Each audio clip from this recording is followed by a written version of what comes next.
Wah, Assalamualaikum warahmatullahi wabarakatuh. Shalom, salam Pancasila. Hari ini, secara informal IKMIH UKI akan mengadakan diskusi online dalam rangka memperingati hari lahirnya Pancasila yang dengan tema Pancasila dalam berbagai tarikan kepentingan. Saat ini kita akan dengarkan paparan juga dari eh, Bung Sandi Nayawan. Beliau adalah alumni MIH, alumni S1 juga UKI Hukum, dan juga aktivis partai, dan juga Bung Nixon Gans lalu. Beliau itu selain juga dia aktivis, beliau dosen dan juga alumni MIH UKI. Ini acara diskusi online dilakukan per periodik untuk ngebahas isu-isu aktual, bahkan juga di dalam setiap momentum hari-hari nasional. Untuk mempersingkat waktu, mungkin waktu nggak bisa dipersingkat ya, untuk mempercepat kita cepat masuk ke dalam acara konten yang sesungguhnya, kita akan mendengar dari Ketua Umum Perkumpulan IKMIH UKI, yaitu Bapak Beri Sidabutar, SHMH-MA. Kami persilakan Bung Beri untuk menyampaikan sepatah dua kata dan juga membuka acara diskusi online ini. Terima kasih. Silakan Bung Beri.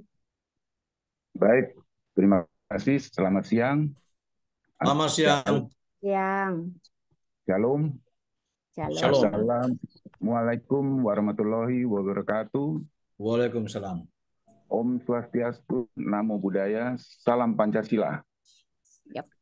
Yang terhormat, Bung Sandi Nayawan sebagai narasumber, Bung Nixon Gans lalu juga sebagai narasumber, ada Kak Diana Naputiupulu sebagai moderator, dan seluruh saudara-saudara yang hadir dalam Zoom ini. Hari ini tanggal 1 Juni, kita peringati hari lahirnya Pancasila. Pancasila bermula dari peristiwa dalam sidang Badan Penyelidik Usaha-Usaha Persiapan Kemerdekaan Indonesia atau disingkat dengan BPUPKI. Dari sidang BPUPKI tersebut, yang kemudian menjadikan tanggal 1 Juni 1945 sebagai hari lahir Pancasila yang menjadi dasar negara Republik Indonesia. Dalam rangka itu, Perkumpulan IKA Magister Ilmu Hukum UKI mengadakan diskusi online dengan tema Pancasila dalam Tarikan Berbagai Kepentingan.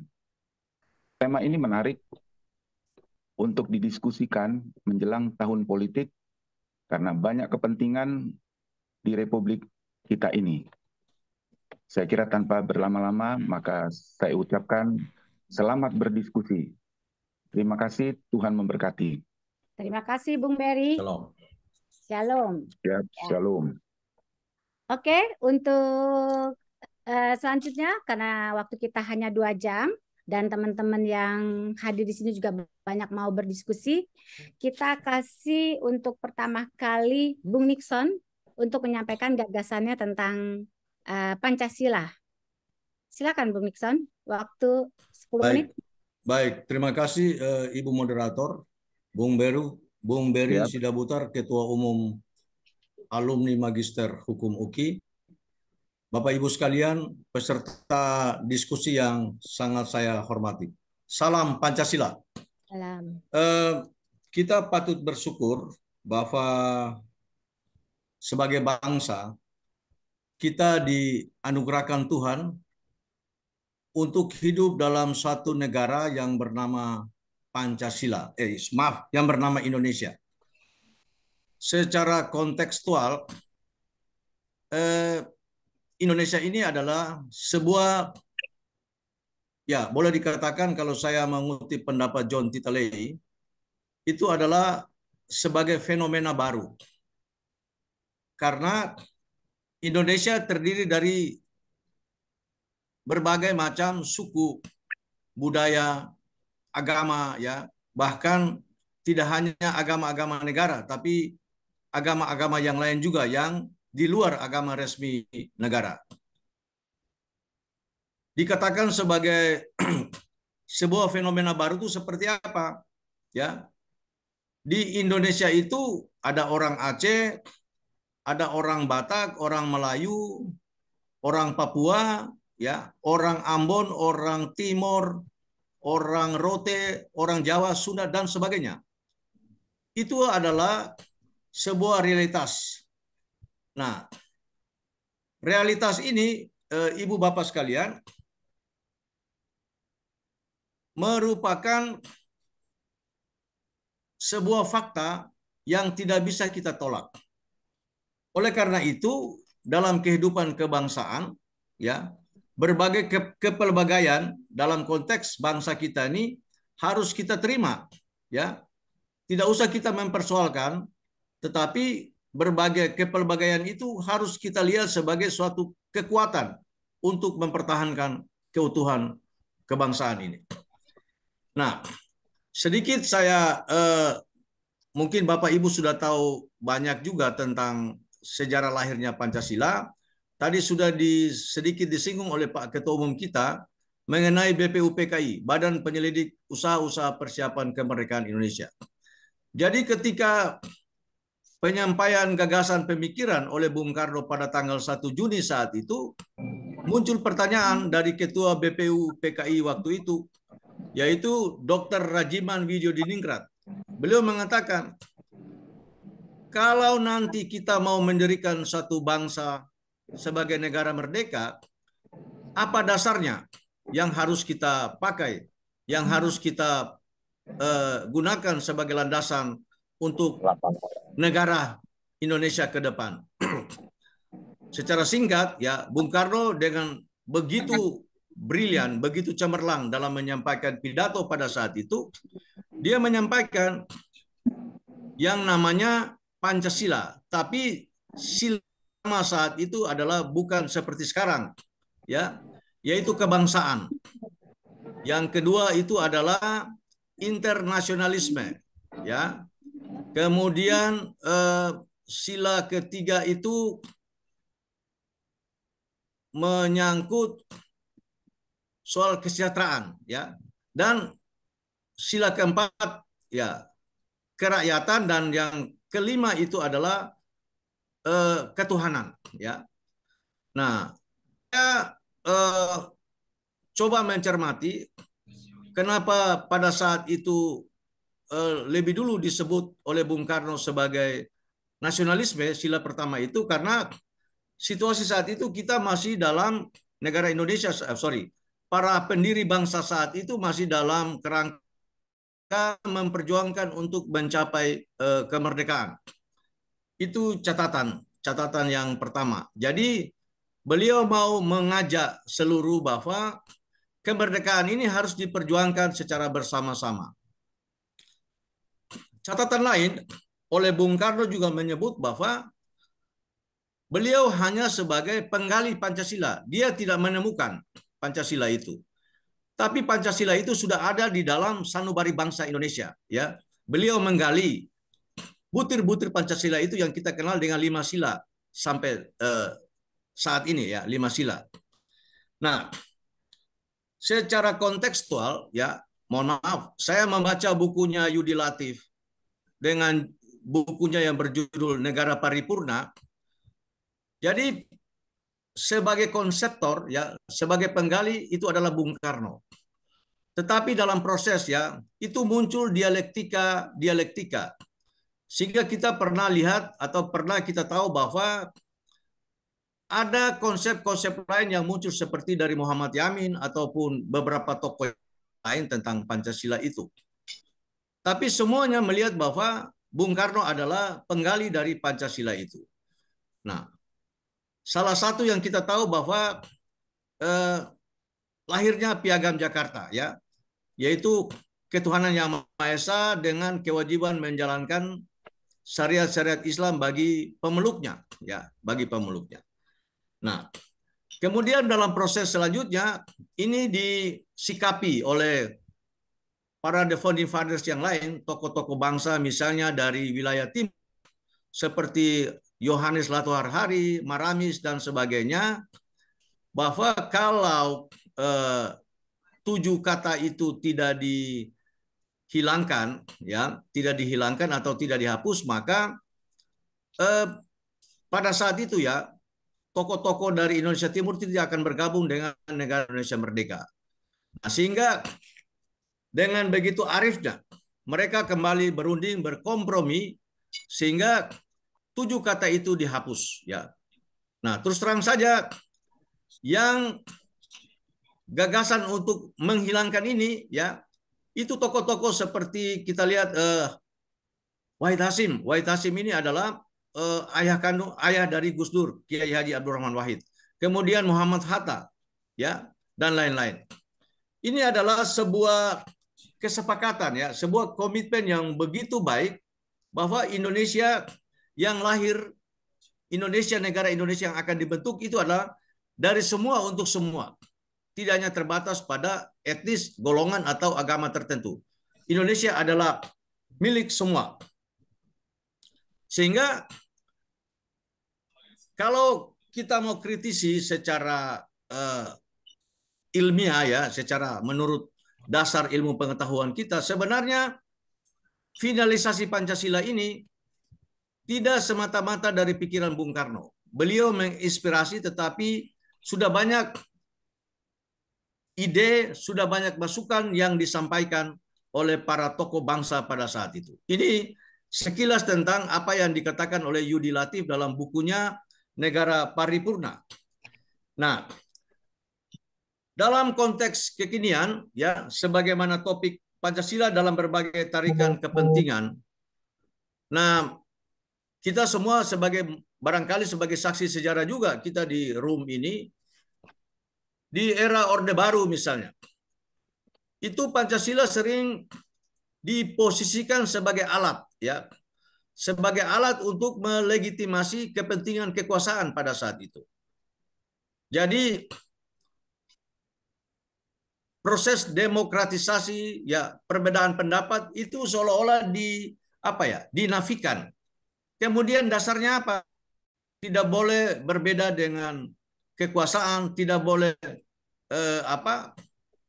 berbeda pendapat dengan elit-elit penguasa saat itu. Kalau berbedaan perbedaan seperti itu, maka dianggap anti Pancasila, ya. Nah, ini. Jadi kita sebenarnya kita melihat kalau dari ide-ide yang dimunculkan oleh para tokoh bangsa yang mereka bergabung dalam BPU PKI pada saat itu sebenarnya sangat mulia, ya, Pancasila ini. Dan pada saat itu berbagai aspirasi muncul, ya.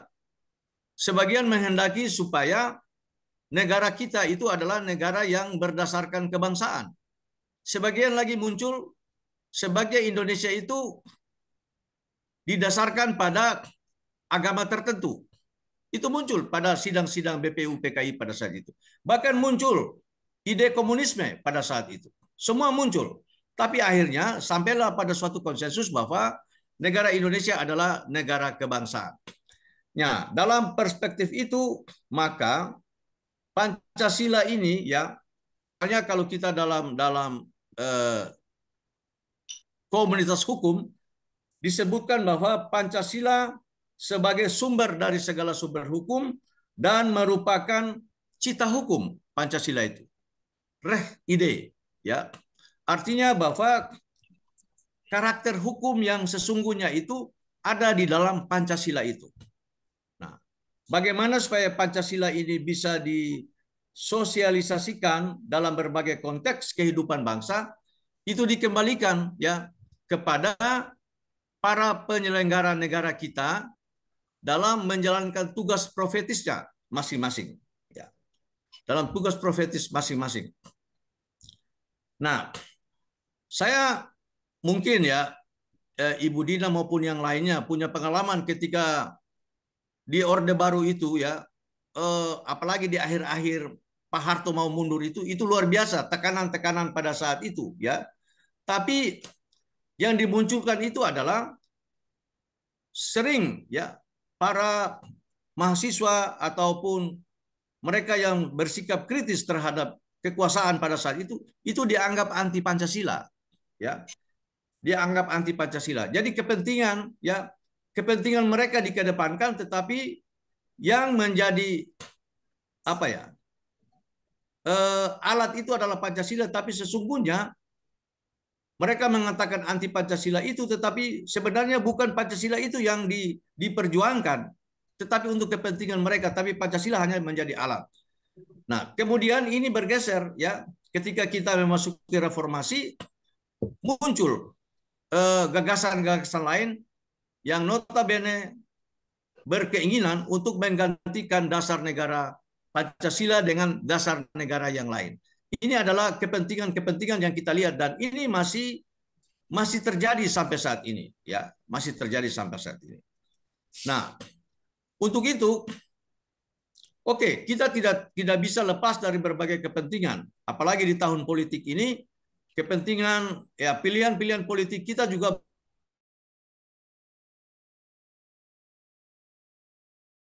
Tapi sebagai satu bangsa, kita berkomitmen bahwa apapun pilihan kita, apapun aspirasi yang mau kita perjuangkan itu, kita tetap berkomitmen bahwa Pancasila merupakan satu-satunya pilihan dalam konteks kehidupan berbangsa dan bernegara.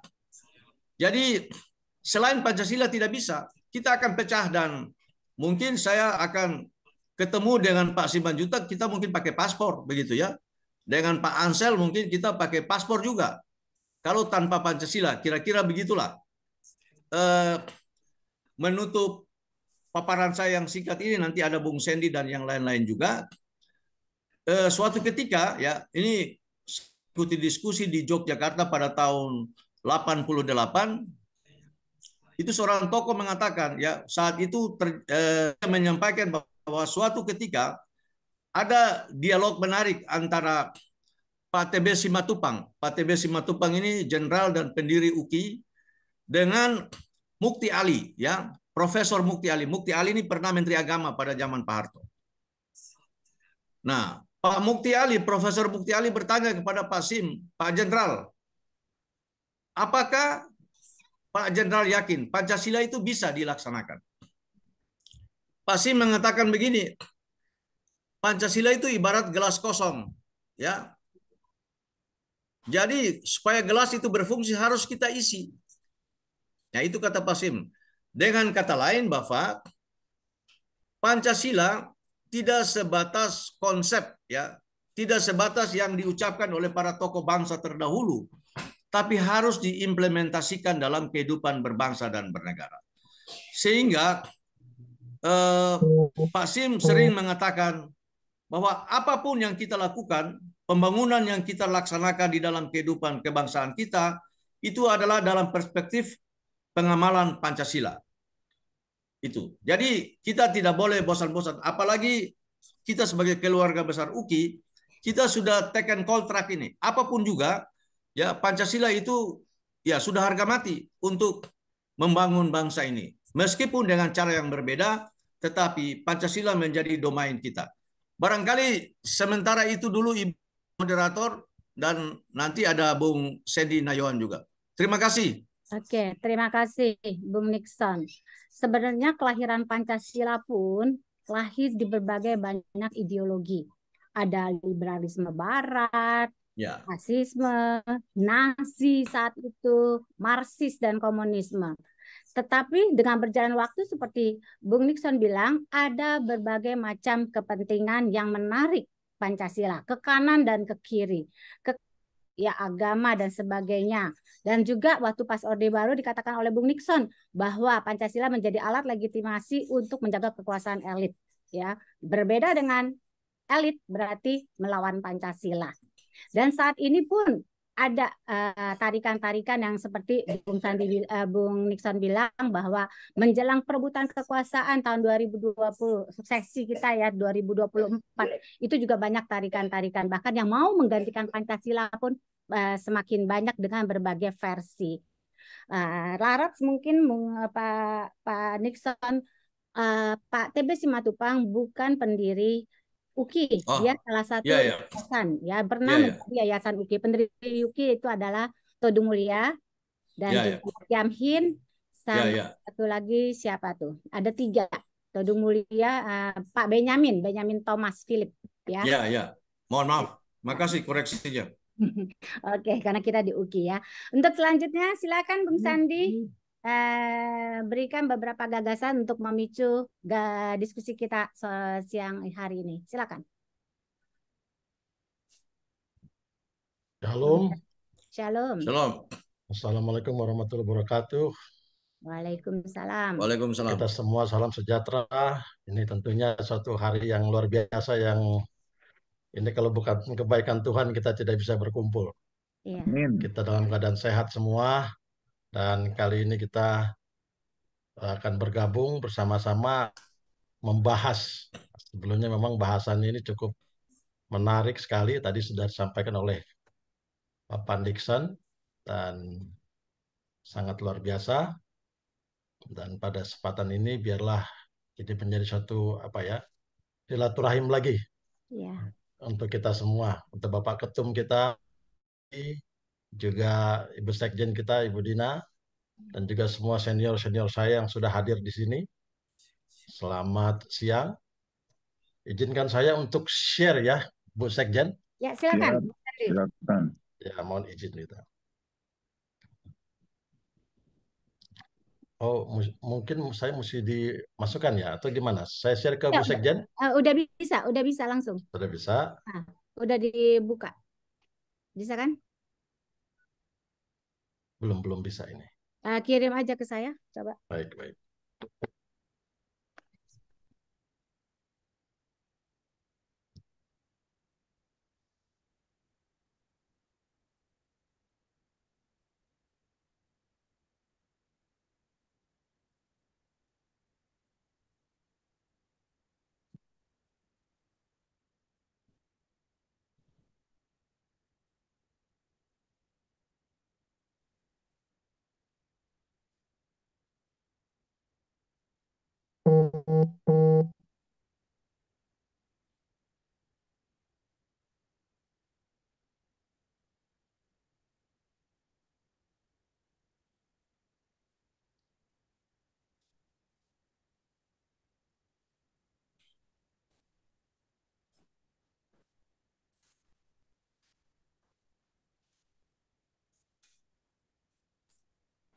Bu Sekjen sudah terima?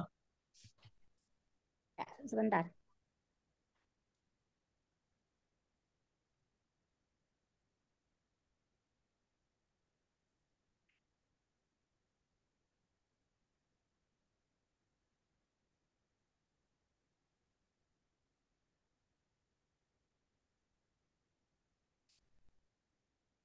Sambil nunggu bisa mungkin prolognya Bu Sandi.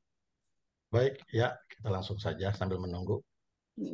Tadi sudah dijelaskan oleh Pak Nixon bahwa bagaimana perkembangan Pancasila dan sampai hari ini kalau saya melihatnya Pancasila masih kuat, masih sakti, ya. Bagaimana Bang Simanjuntak kita, ketua kita, bahwa Pancasila hari ini masih sakti, masih kuat, ya. Yap. Di tengah perbedaan-perbedaan yang memang faktanya adalah kita ini dilahirkan berbeda, apalagi tanah Indonesia, Nusantara seperti ini. Namun kalau kita lihat ada beberapa persoalan-persoalan nantinya yang akan saya sampaikan di sini. Namun pada kesempatan ini mungkin kita melihat bagaimana Pancasila itu terbentuk atau bersifat piramidal maupun hierarkisnya itu. Nah, sehingga itu saling meliputi dan diliputi. Artinya ketika kita berbicara Pancasila maka di situ ada nilai-nilai yang itu sangat sistemik. Tidak bisa dipisahkan. Jadi ibarat manusia ini bersifat monopluralis. Satu namun dia beragam.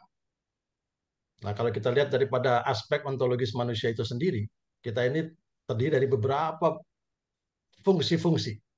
Namun kita ini satu tubuh, satu badan. Nah, itulah kira-kira logika atau analogi daripada Pancasila ini. Kita dihadapkan dengan suatu fakta bahwa kita ini berbeda-berbeda. Nah, ketika masuk pada perbedaan, maka ada perbedaan tujuan, ada perbedaan maksud, ada perbedaan goalnya. Ini mau dibawa kemana hidup saya? Ini secara individu. Secara kelompok pun tentu punya atau memiliki juga tujuan, maksud. di dalam kehidupan berbangsa, bernegara, bermasyarakat.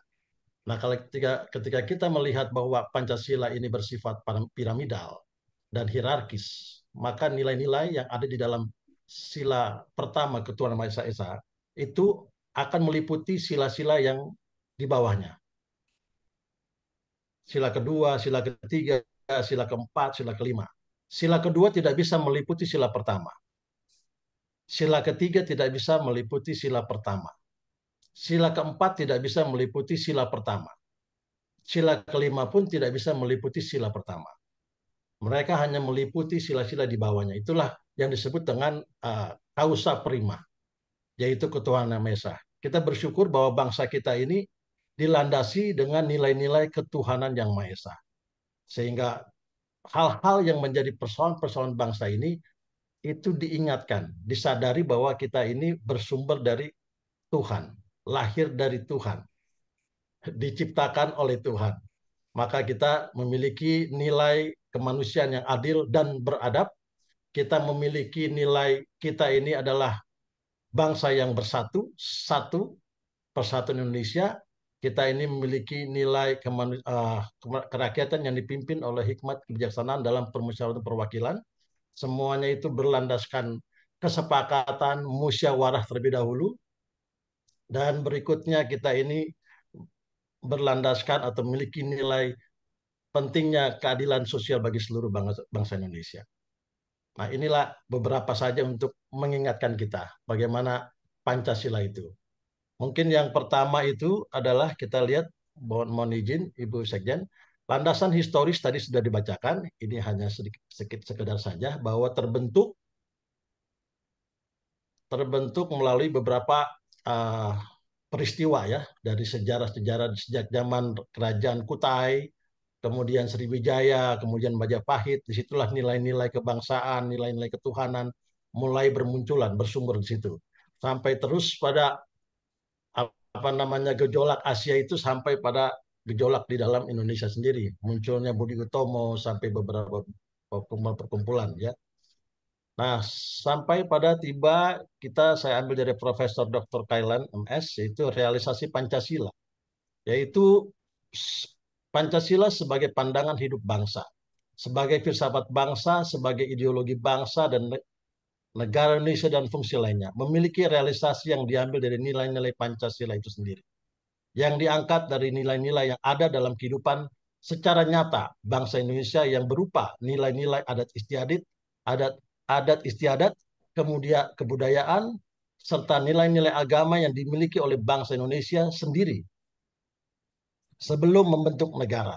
Oleh karena itu, realisasi Pancasila sangat penting karena Pancasila sebagai dasar filsafat, pandangan hidup pada hakikatnya merupakan suatu sistem nilai.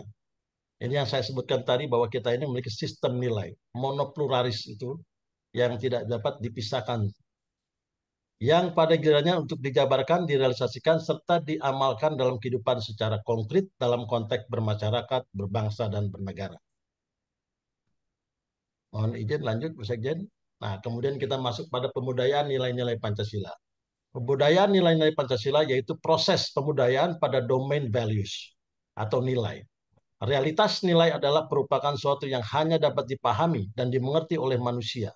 Misalnya nilai ketuhanan, selain pengertian ketuhanan juga harus dihubungkan dengan realitas kehidupan manusia dalam bermasyarakat, berbangsa, dan bernegara. Misalnya sikap toleransi, tidak memaksakan keyakinan beragama pada orang lain, dan sebagainya. Pembudayaan Pancasila pada kehidupan sosial yaitu proses pembudayaan Pancasila dalam kehidupan sosial budaya secara konkret. Mohon izin lanjut. Pancasila sebagai dasar filsafat pembangunan nasional. Negara pada hakikatnya adalah merupakan lembaga kemanusiaan. Lembaga kemasyarakatan yang merupakan suatu organisasi. Makna, hakikat, serta arah dan tujuan pembangunan nasional adalah berdasarkan Pancasila, yang bersumber pada hakikat kodrat manusia, monopluralis yang merupakan esensi dari Pancasila. Pembangunan dalam suatu negara sangat penting, karena negara sebagai lembaga kemasyarakatan, maka negara pada hakikatnya bukanlah merupakan suatu tujuan, melainkan sarana untuk mencapai tujuan dari seluruh warganya. Ini kita masuk dalam tema kita, yaitu isu kepentingan. Pada setiap pilihan kebijakan, kini pemerintah dihadapkan pada tantangan zaman. Kompleksitas persoalan makin meningkat. Satu bagian akan berkait dengan banyak bagian lain. Sementara itu, ketidakpastian dan dinamika politik ekonomi menguat. Ada kalanya pemangku kepentingan pun bersikap mendua. Tantangan ini tercermin dalam pengambilan kebijakan di berbagai bidang. Lanjut, Bu Jen, izin. Isu kepentingan pembangunan yang diupayakan pemerintah dalam negeri tidak bisa dilepaskan dari tarik-menarik kepentingan. Pengaruh dan kompetisi dalam konteks global, kompetisi ini tak terbatas antar pelaku usaha tetapi juga antar negara. Dunia kini berevolusi, antara lain melalui analisis atas data berukuran raksasa dalam penyusunan kebijakan Indonesia akan tertinggal Indonesia akan tertinggal apabila pemerintah lebih banyak berkutat dengan kepentingan jangka pendek. Hal itu akan tercermin antara lain pada kebijakan tambal sulam demi menekan gejolak sesaat. Lanjut, Bu Jen.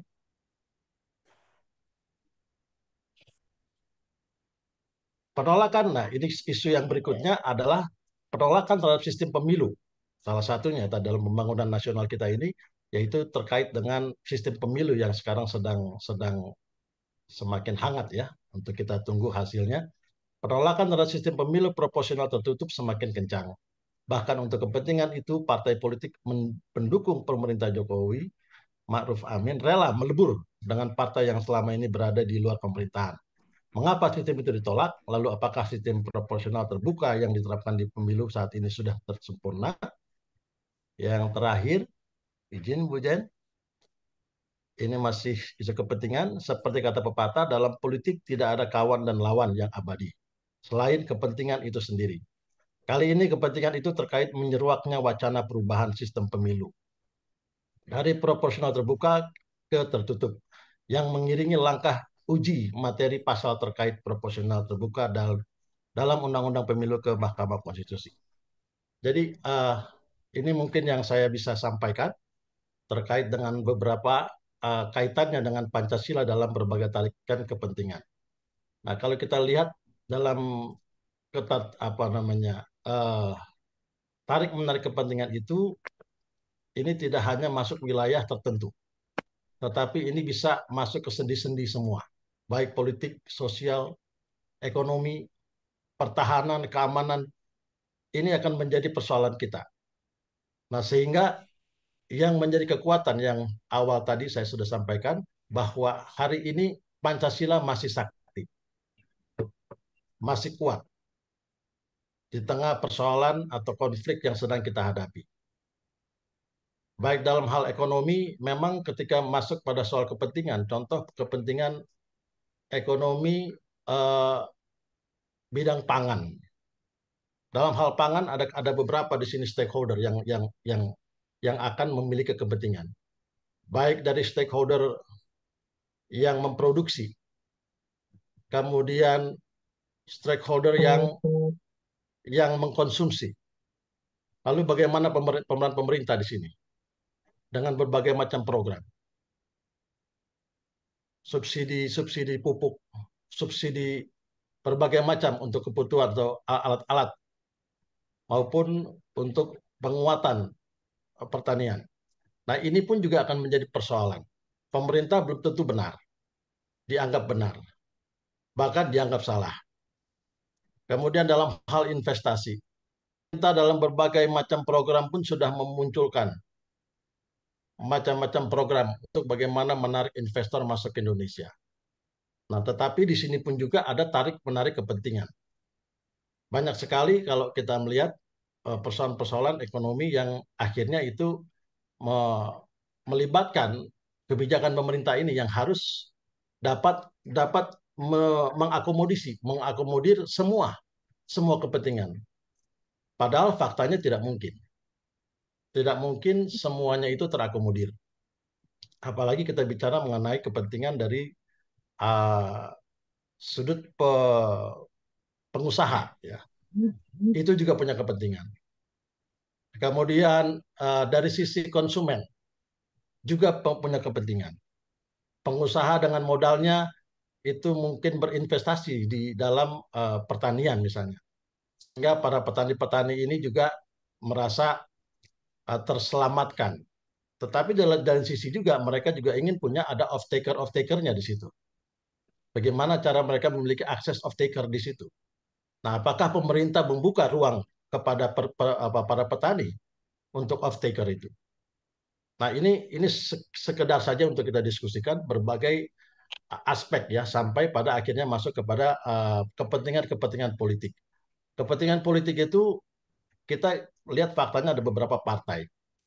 Artinya setiap partai politik juga memiliki kepentingan, memiliki yang mungkin kita bisa menilai ini kepentingan kelompok tertentu saja, atau kepentingan kelompok partai tertentu saja, sehingga sepertinya mengabaikan. Kalau kita melihat, kalau kita masuk dalam ruang paripurna, contoh di dalam ruang parlemen, itu kita melihat bagaimana tarik menarik kepentingan itu. Apalagi kalau kita sudah masuk dalam ruang komisi per komisi, komisi 1, komisi 2, komisi 3, sampai komisi 11.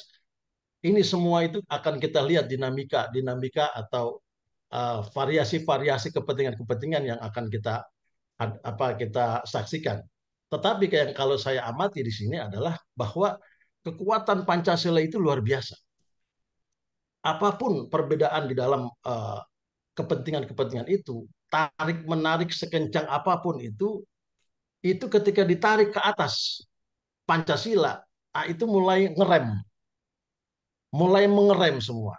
Ingat, kita ini satu, kita punya ketuhanan Maha Esa. Nggak bisa program atau kebijakan itu, atau regulasi itu, atau peraturan perundang-undangan itu diterapkan. Mengapa? Karena ini akan menyinggung kepentingan agama atau keyakinan tertentu. Atau ini akan regulasi ini atau peraturan perundang-undangan ini tidak akan mengakomodir kepentingan etnis tertentu. Atau contoh misalnya ada beberapa yang saya pernah saksikan, contoh ketika kita akan memasukkan satu regulasi atau satu kebijakan. Nah, ini yang dari yang mewakili Papua misalnya, itu akan berbicara. Saudara dari partai A misalnya, saudara tidak bisa juga memaksakan bahwa anggaran ini harus seperti ini. Harus dengan bulat nilainya seperti nominal seperti ini. Karena di Papua juga masih memerlukan. Tidak bisa juga saudara memaksakan untuk seperti ini. Nah, lalu kemudian muncul lagi dari partai lain. Di NTT saya juga punya kepentingan untuk infrastruktur seperti ini. Nah, kalau semua anggaran dihabiskan dialokasikan di pendidikan saja, itu juga nggak bisa. Nah, di sini saya melihat bahwa kekuatan Pancasila itu luar biasa. Ternyata tarik-menarik itu diselesaikan hanya di meja yang berlandaskan Pancasila. Ketika kesadaran itu mulai diingatkan, oke, semua punya kepentingan, semua punya keinginan, semua punya hasrat, semua punya goal yang harus dicapai. Namun kita juga harus melihat bahwa ada beberapa wilayah-wilayah yang masih memerlukan lebih alokasi anggaran itu. Perlu diberikan subsidi di situ. Karena mungkin PAD-nya mendapat anggaran daerahnya itu masih belum maksimal, masih belum optimal. Oleh karena sumber-sumber daya alam yang ada di situ itu juga masih memerlukan sentuhan-sentuhan baik itu pemerintah maupun investor-investor yang lainnya. Nah, ketika masuk kepada investor itu pun juga akhirnya persoalan. Ini mau investor domestik atau investor asing. Nah, ketika asing itu juga ada benturan-benturan. Nah, inilah fakta sosial kita, baik itu fakta politiknya, fakta sosial ekonominya. Kita akan berhadapan dengan tarik-menarik kepentingan itu.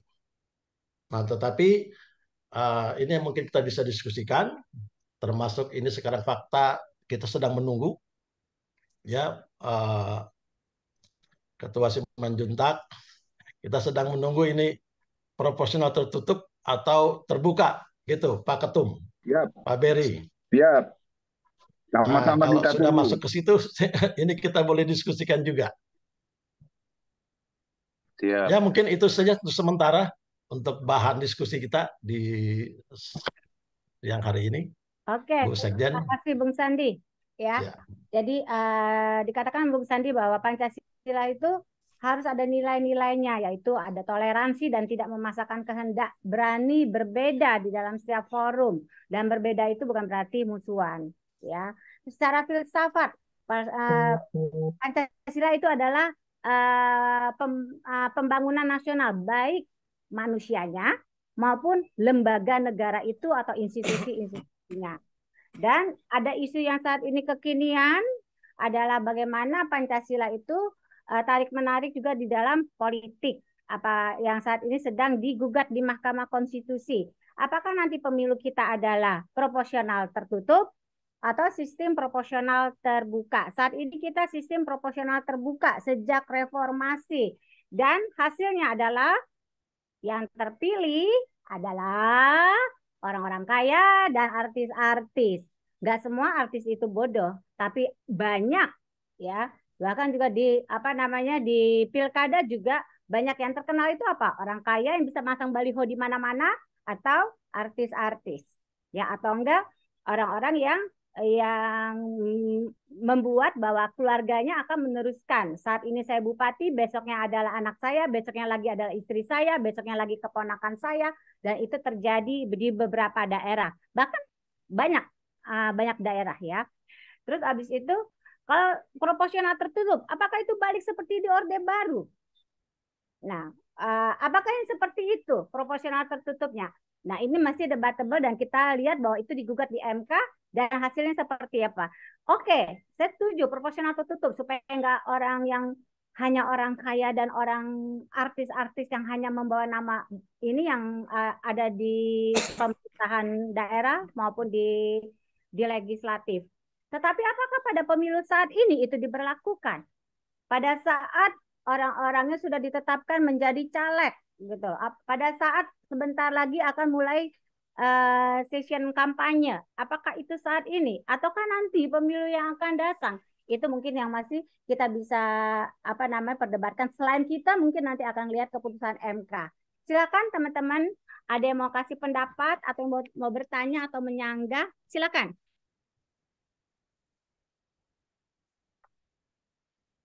Harusnya kita kalau diskusi ini ada kopinya ya, tapi karena online kopinya di rumah masing-masing ya. Kita informal saja. Silakan.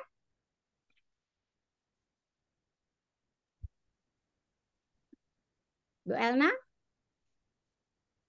Bung Felix, silakan. Oke, baik. Terima kasih Ibu. Salam, selamat sore Bapak Ibu sekalian. Salam. Tadi sangat menarik sekali lah kita diskusikan terkait dengan Pancasila yang tarik-menarik dalam politik. Nah, di sini saya mau menanyakan terkait dengan bagaimana cara kita untuk merealisasikan moralitas di dalam kekuasaan negara, dalam sistem ekonomi, sistem politik, dan lain sebagainya. Karena kita tidak bisa pungkiri juga bahwa begitu banyak sekarang isu-isu atau masalah yang sangat merusak moralitas bangsa. Contoh korupsi di mana-mana itu kan bersifat tidak berkeadilan karena memakan uang negara yang merugikan banyak orang. Nah, moralitas inilah yang harusnya menjadi tumpuan. Nah, bagaimanakah cara kita untuk merealisasikan moralitas di dalam kehidupan berbangsa dan bernegara sesuai dengan falsafah Pancasila itu sendiri? Oke, Bung Felix, siapa yang mau jawab duluan? Bisa Bung Sandi? Bung Nixon? Thank you, pertanyaan yang keren ya. Bagaimana membuat meningkatkan atau membuat moralitas anak bangsa ini bisa terjadi atau terrealisasi atau menjadi habit yang menjadi value bangsa ini supaya tidak korupsi dan sebagainya sesuai dengan falsafah Pancasila yang menjadi filsafat kita bernegara dan berbangsa. Silakan. Saya mencoba merespon awal ya yang disampaikan oleh Bung Felix. Ini menarik tapi cukup sulit juga pertanyaan ini. Mohon maaf, suara saya didengar? Dengar, dengar. Cukup sulit juga. Nah, bagaimana cara merealisasikan ya praktek bermoral itu dalam kehidupan kebangsaan kita? Nah, sebenarnya sebagai negara hukum kita sudah punya apa ya semacam pagar untuk bagaimana mencegah supaya praktek-praktek yang amoral itu tidak terjadi dalam kehidupan bernegara kita. Ya, kita punya sejumlah undang-undang. Ya, ada banyak, sudah sangat banyak undang-undang selain KUHP. Ya, sudah sangat banyak undang-undang. Ada undang-undang anti korupsi, ya, undang-undang anti suap dan sebagainya.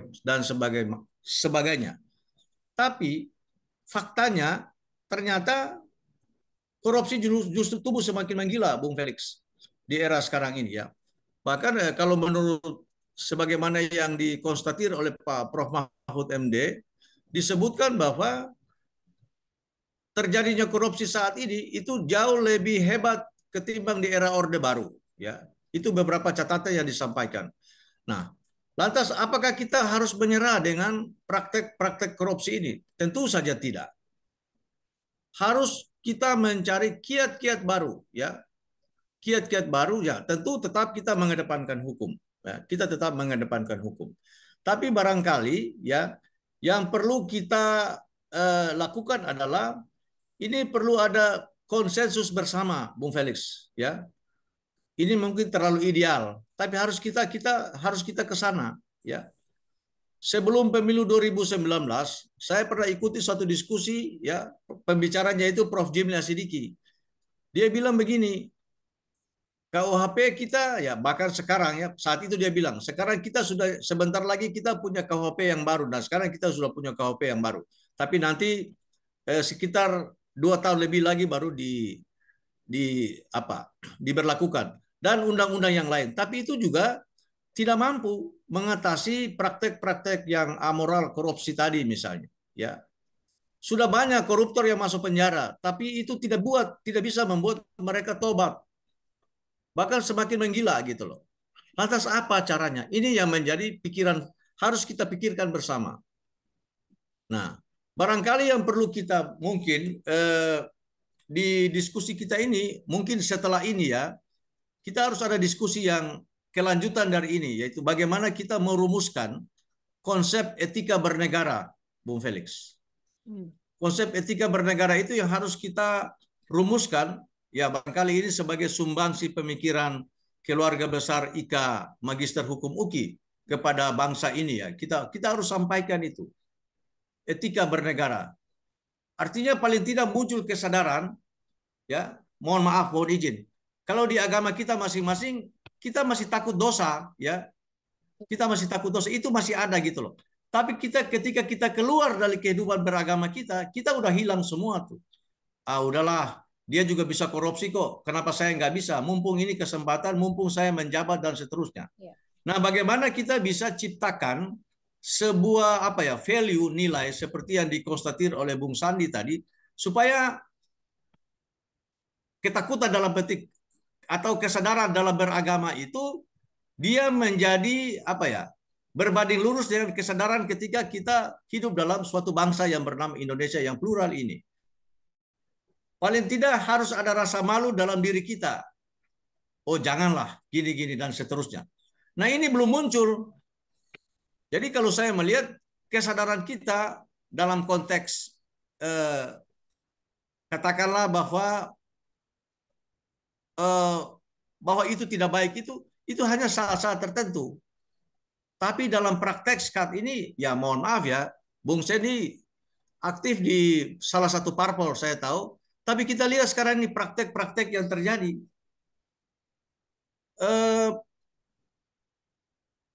Siapa di sini yang caleg lagi? Caleg, yang lain caleg. Mohon maaf, Kalau tidak pakai uang nggak bakal jadi. Saya yakin itu. Nah, nanti nanti soal tertutup atau terbuka nanti saya tidak akan merespon itu. Tapi kalau tidak pakai uang tidak bakal jadi, ya tidak bakal jadi. Nah, untuk duduk di kursi itu, Bung Felix, apalagi di dapil-dapil tertentu ya. Dapil saya itu mohon maaf, di Maluku Utara itu cuma 3 kursi. Saya orang Malut. 3 kursi DPR RI itu. Itu diperebutkan oleh 17 partai apa 20 partai ini. Semua mau dapat kursi. Padahal kursinya cuma 3. Nah, tentu saja berkelahi di situ dalam tanda petik. Ya. Nah, di sini muncullah ego masing-masing sehingga dengan berbagai cara dia menghalalkan itu. Nah, oleh karena itu saya kembali ke soal tadi, kita harus punya kesadaran bersama.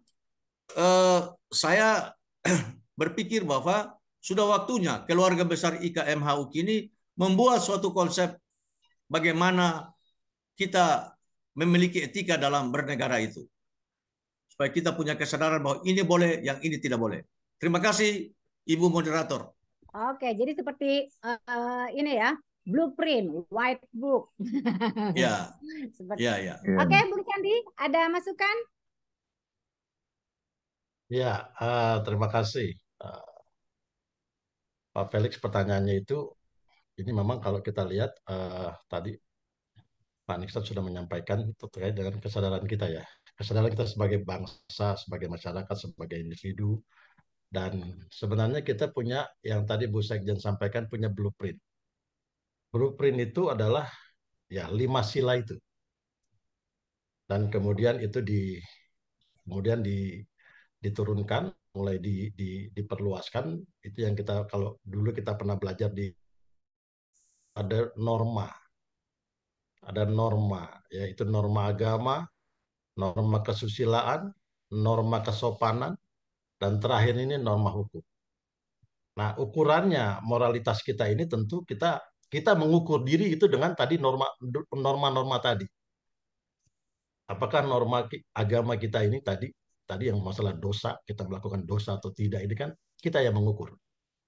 Apakah kita ini sudah menghidupkan nilai-nilai kesusilaan? Karena nilai-nilai kesusilaan itu hanya kita, sanksinya hanya kita yang mengetahui. Nah, kemudian nilai norma kesopanan itu, sanksi itu ya langsung kepada masyarakat. Masyarakat juga tidak bisa mempidanakan kita karena kita tidak sopan. Iya. Tetapi ya masyarakat sudah mulai punya pemikiran akan dikucilkan kita ketika kita secara moral itu tidak sopan. Nah, yang terakhir adalah norma hukum itu. Nah, ketika norma hukum, maka itu kita dihadapkan dengan negara. Contohnya ketika kita melanggar lampu merah, kan gitu. Itu negara yang langsung mengambil satu action atau tindakan hukum dengan melakukan tilang atau hal-hal yang lain. Nah, ketika negara masuk dalam sanksi-sanksi hukum ini, maka disinilah sudah semakin serius. Bagaimana kalau tadi yang Pak Niso sampaikan, kalau ini sudah berkaitan dengan perbuatan-perbuatan hukum yang masuk di sini, maka negara sudah hadir di situ. Nah, tapi pertanyaannya bagaimana kita untuk bisa membudayakan moralitas ini kan? Nah, paling tidak dengan salah satu cara ya saat seperti ini kita. Ini merupakan salah satu metode atau cara pola bagaimana kita mengingat-ingatkan kembali bagaimana merealisasikan nilai-nilai Pancasila itu.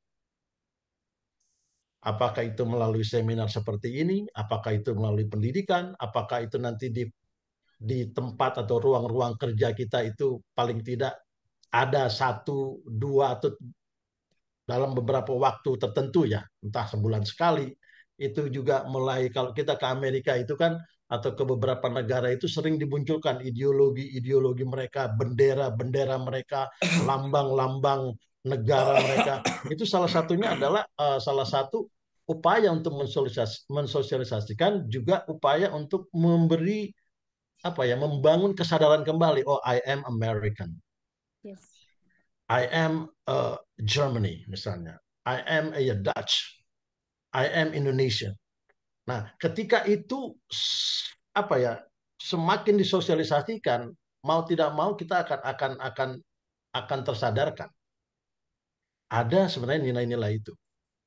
Contoh misalnya ketika kita tadi melakukan suatu hal yang misalnya melanggar kesusilaan, ini belum masuk, atau melanggar norma agama. Itu kan tentu kalau kita kembalikan kepada Pancasila itu, maka pastinya kita melanggar sila pertama. Ketika kita melakukan sesuatu, misalnya kita bertindak melakukan perbuatan tertentu yang kita pahami bahwa ini adalah melanggar norma kesusilaan, maka disitulah kesadaran kita juga. Nah, sehingga uh, blueprintnya tadi, pedoman-pedomannya itu sebenarnya sudah ada di negara ini, Pancasila itu. Apalagi ketika kita menjabarkan lagi lebih luas norma agama itu apa saja bagi pemeluk agama tertentu, ya kan? Kemudian kesusilaan itu apa saja, kemudian norma kesopanan itu apa saja, dan itu norma hukum macam-macam. Nah, gitu. Apakah kita dalam berbisnis, dalam membuat kontrak, apakah itu sesuai dengan yang sudah disepakati? Ya, kalau kita lihat di dalam berapa 1320 ya, Bu Sekjen 1320, apakah itu kesepakatan itu sudah kita orang yang apa namanya umurnya sudah tepat, kesepakatan itu sudah disepakati oleh setiap pihak, kemudian objeknya hal tertentu itu sudah benar, dan kemudian yang terakhir adalah apa namanya sifat yang halal, gitu kan? Nah, ini kan sebenarnya kalau kita lihat tadi yang Pak Nixon sampaikan bahwa kita ini ada negara hukum. Itu yang termaktub di dalam Undang-Undang Dasar 1945 pasal 1 ayat 3. Jadi kita ini adalah Rechtsstaat, negara hukum. Nah, sehingga moralitas kita itu nantinya akan diawasi, dipagari, bahkan dilakukan tindakan ketika kita melanggar nilai-nilai bahkan moralitas yang tadi Pak Felix sudah pertanyakan. Mungkin itu Pak Felix sementara. Oke, terima kasih ya. Puas ya Pak Felix ya. Kalau belum puas, memang Bung Berry sama Bung Sandy sama Bung Nixon bukan alat pemuas ya. Kita harus terus renungkan dan terus kita rasakan Pancasila dalam kehidupan sehari-hari. Silakan. Ada lagi? Ada Bung Hansel. Baik. Ya, silakan Bung Hansel. Ya, selamat sore. Sore. Selamat sore. Selamat sore. Baik, terima kasih waktu dan kesempatan pada hari ini yang diberikan kepada kami untuk dapat bertanya. Ya. Hari ini adalah Hari Pancasila. Ya.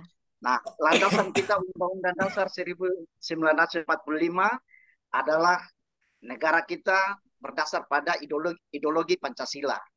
Nah, kalau kita berbicara ideologi Pancasila, ada di situ nilai-nilai yang tadi sudah disampaikan. Tetapi realita yang di saat ini kita kalau berbicara tentang ideologi Pancasila, bahwa di situ ada peri kemanusiaan, ada toleransi umat beragama, ini dalam satu kesatuan dalam ideologi.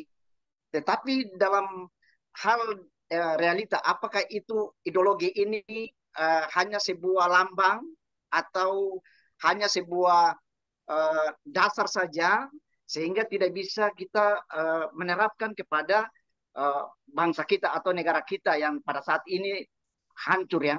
Nah, salah satu contoh gini Pak. Kalau kita berbicara ketuhanan yang Maha Esa itu berarti semua Pancasila ini di dalam negara kita ini ada lima agama. Nah, dalam 5 agama ini, inilah kita berbicara ketuhanan yang Maha Esa. Tetapi apakah itu ideologi itu sudah mulai redup atau sudah mulai hilang sehingga di saat ini mulai dirongrong lah berbagai hal-hal yang mengacaukan kepada kita. Nah, contoh kalau dalam Undang-Undang Dasar 1945 bahwa kita kembali lagi bahwa negara ini dengan sesungguhnya kemerdekaan itu adalah hak segala bangsa. Namun penjajahan harus dihapuskan. Nah, itu kita berbicara dalam undang-undang. Sehingga diploma-diploma yang dikeluarkan atau dari negara-negara lain yang tidak bekerja sama, nah, itu kita tidak boleh menerima. Lalu dalam realita kita menerima yang saat ini yang terjadi, bahwa kemarin contoh, Kalau berbicara masalah Undang-Undang 45 tadi bahwa negara harus yang penjajahan harus dihapuskan, maka Israel tidak boleh pertandingan dengan Indonesia. Nah, satu. Lalu yang kedua, kalau kita berbicara dengan peri kemanusiaan dan keadilan sosial bagi seluruh rakyat Indonesia. Nah, kita melihat juga Palestina adalah keluarga kita, saudara-saudara kita. Tetapi pada realitanya Israel dengan Palestina itu biasa-biasa aja sebenarnya. Mereka saling kompak di sana. Kalau kita lihat di apa berita-berita itu. Nah, ini hanya yang ada di dalam Hamas yang terjadi. Tetapi negara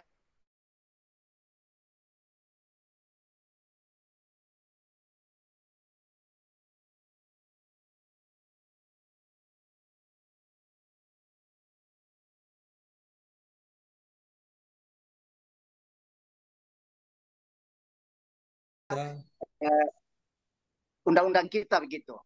Nah, ini Waalaikumsalam. Salam alaihim. Baik-baik. Sabar. Kita ini lagi Zoom, lagi diskusi Pancasila. Lagi Zoom. Jadi tadi itu tolong di-mute dong. Soalnya Pak Ansel lagi bicara. Ya, saya lanjutkan. Ya. Nah, sekarang berbicara ideologi Pancasila ini, di situ ada 5 Pancasila. Satu, ketuhanan yang Maha Esa. Yang kedua, kemanusiaan yang adil dan beradab. 3, persatuan Indonesia. 4, kerakyatan yang dipimpin oleh hikmat, kebijaksanaan, permusyawaratan rakyat. Dan 5, keadilan sosial bagi seluruh rakyat Indonesia. Namun sekarang ini kita di Indonesia ini belum merata keadilan sosial bagi seluruh rakyat Indonesia. Kesejahteraannya juga pun masih belum merata. Contoh, saya ada di Papua sekarang ini. Terjadi konflik internal di dalam Papua ini. Lalu kita negara kita yang ada sekarang ini hanya keluar daerah, artinya keluar negara lain yang memperhatikan di sana. Sedangkan di Papua sendiri, kami orang-orang yang bukan asli Papua, tetapi kami hidup di Papua. Nah, ini yang terjadi saat ini. Kalau kita berbicara masalah ideologi yang tadi, itu belum sempurna di Indonesia. Itu saja, terima kasih. Mungkin ada penjelasan lain yang lebih detail gitu. Oke, terima kasih Bung Ansel. Jadi bagaimana ini realita ideologi ini? Hanya cuman lambang, hanya cuman dasar, tapi kok nggak membumi, kok nggak menjadi internalized di dalam kehidupan masyarakat. Bahkan ada yang merasa bahwa sektoral baik maupun etnisme gitu itu masih ada, masih kental di bumi Indonesia ini. Gimana? Silakan Bung Sandi. Halo Bung Sandi. Baik, ya baik Pak Ansel. Ini pertanyaannya sulit sekali ini pertanyaannya. Ya, jadi kalau kita melihat apakah realisasinya ideologi Pancasila ini masih hidup di dalam negara kita, kalau saya melihat secara objektif masih kuat, Pak. Masih kuat, masih hidup.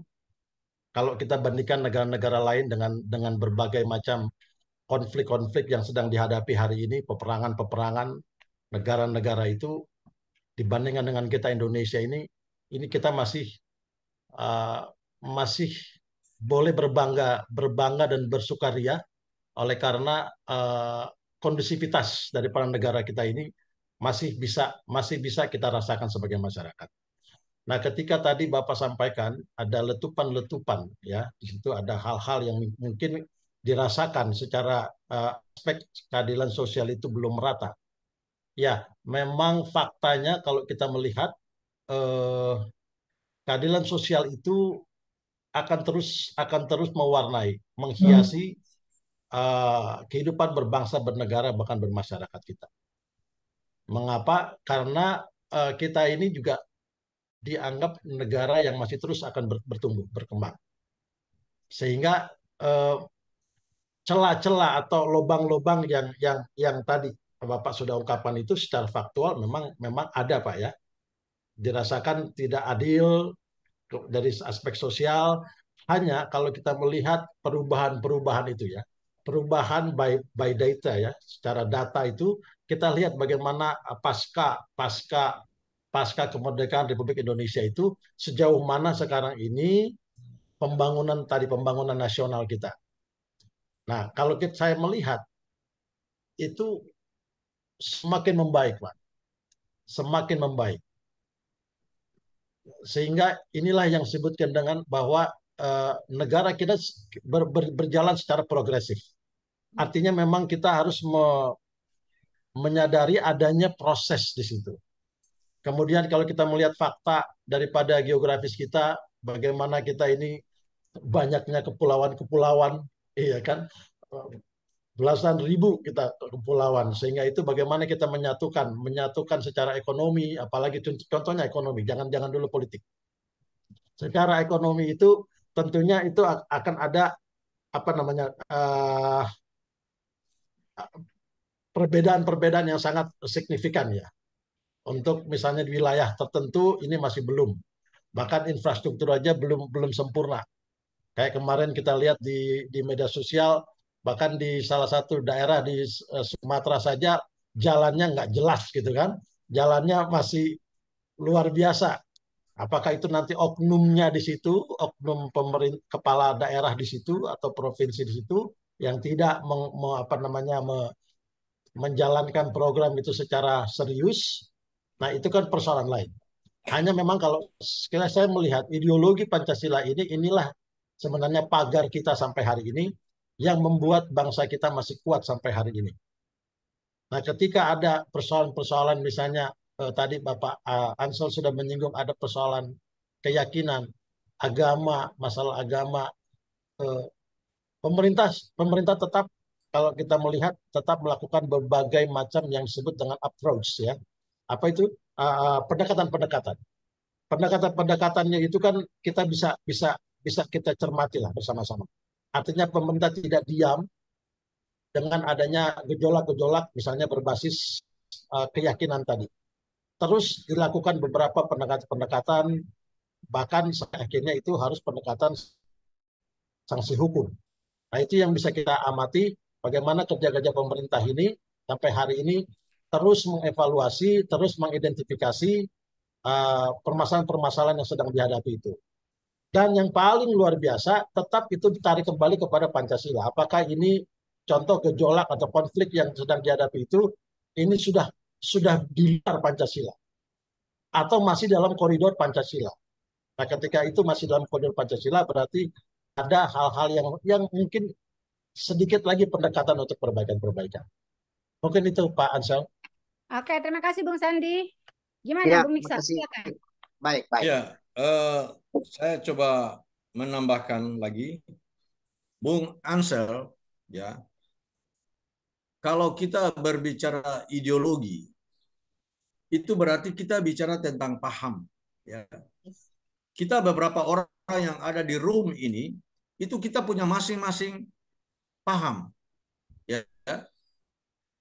Bung Sandy orang Sulawesi Utara, atau lebih spesifiknya orang Minahasa, pahamnya ada. Ya. Ibu Dina orang Batak, pahamnya ada, dan seterusnya. Ya, jadi misalnya kita ada 15 orang misalnya di room ini, ya kita punya 15 paham. Ya. Tapi ke-15 paham ini menyatukan kita. Karena itu sangat genuine, sangat brilian para pendiri bangsa saat itu ya, Bung Karno dan teman-teman. Mereka berupaya merumuskan ya ide dasarnya, penggalinya itu dari Bung Karno, kemudian mereka merumuskan suatu konsep ideologi bernegara yang bernama Pancasila. Nah, pertanyaannya adalah apakah semua warga negara sudah berpancasila? Ini juga masih menjadi pertanyaan besar sampai saat ini. Bisa ya, bisa tidak. Tetapi harus kita lihat bahwa bagaimana kita bisa berpancasila sehingga hidup kita sejalan dengan cita-cita itu, ini adalah sebuah proses belajar, ya, sebuah proses belajar yang berlangsung secara terus-menerus. Nah, dalam kaitan itu maka kita harus realistis bahwa Pancasila ini juga menghormati perbedaan, ya. Persatuan Indonesia kata persatuan Indonesia atau kebangsaan itu berarti itu dilatari dengan sebuah kepelbagaian, ada kebinekaan di situ. Kita berbeda, tetapi kita Indonesia. Jadi kita menjadi Indonesia, yang menyatukan kita itu adalah Pancasila. Ya. Karena itu di dalam negara bangsa, nation state yang bernama Indonesia ini, ya tidak hanya agama resmi yang dicatat oleh negara itu yang diakui oleh Pancasila. Islam, Kristen, Katolik, Hindu, Buddha, Konghucu. Di luar ini masih ada lagi banyak agama yang lain, ya. Nah, bahkan muncul sekarang apa itu aliran kepercayaan kepada Tuhan Yang Maha Esa. Itu udah bermunculan. Ya. Itu yang sekarang dalam pembinaan Kejaksaan Agung. Saya waktu di MPH PGW DKI, itu saya ikuti pertemuan itu dengan Kejaksaan Tinggi. Bahkan mereka ini sudah menuntut, kalau ada yang meninggal di antara mereka, ya mereka harus dimakamkan di lahan tersendiri, tidak boleh dicampur-campur ke makam yang lain begitu. Dia sudah menuntut hak, ya. Jadi saya sependapat juga bahwa kemerdekaan itu adalah hak segala bangsa dan sebagainya. Itu adalah sebuah kredo, ya. Sebuah pengakuan yang sudah digagas, dicetuskan oleh para pendiri bangsa kita. Jadi aspek kemanusiaan di situ adalah dia sangat universal, tidak terbatas pada kemanusiaan orang Indonesia. Nah, yang berikut dalam konteks beragama, ini kan sering menjadi soal ini. Di mana-mana kita lihat, ya, gereja dibubarkan, orang beribadah ditutup dan sebagainya. Itu sangat kasus, ya. Tapi mari kita coba sambil berupaya, pemerintah sudah berupaya maksimal. Kita harus akui bahwa pemerintah sudah melakukan itu secara maksimal. Tapi masih muncul lagi, ya, hal-hal yang sama yang mungkin kita sudah bosan gitu. Tapi catatan penting sebagai negara hukum, ya, dalam negara hukum itu ada 4 kaidah penuntun. Yang pertama, bahwa dalam negara hukum atau sistem hukum nasional itu dia harus menjaga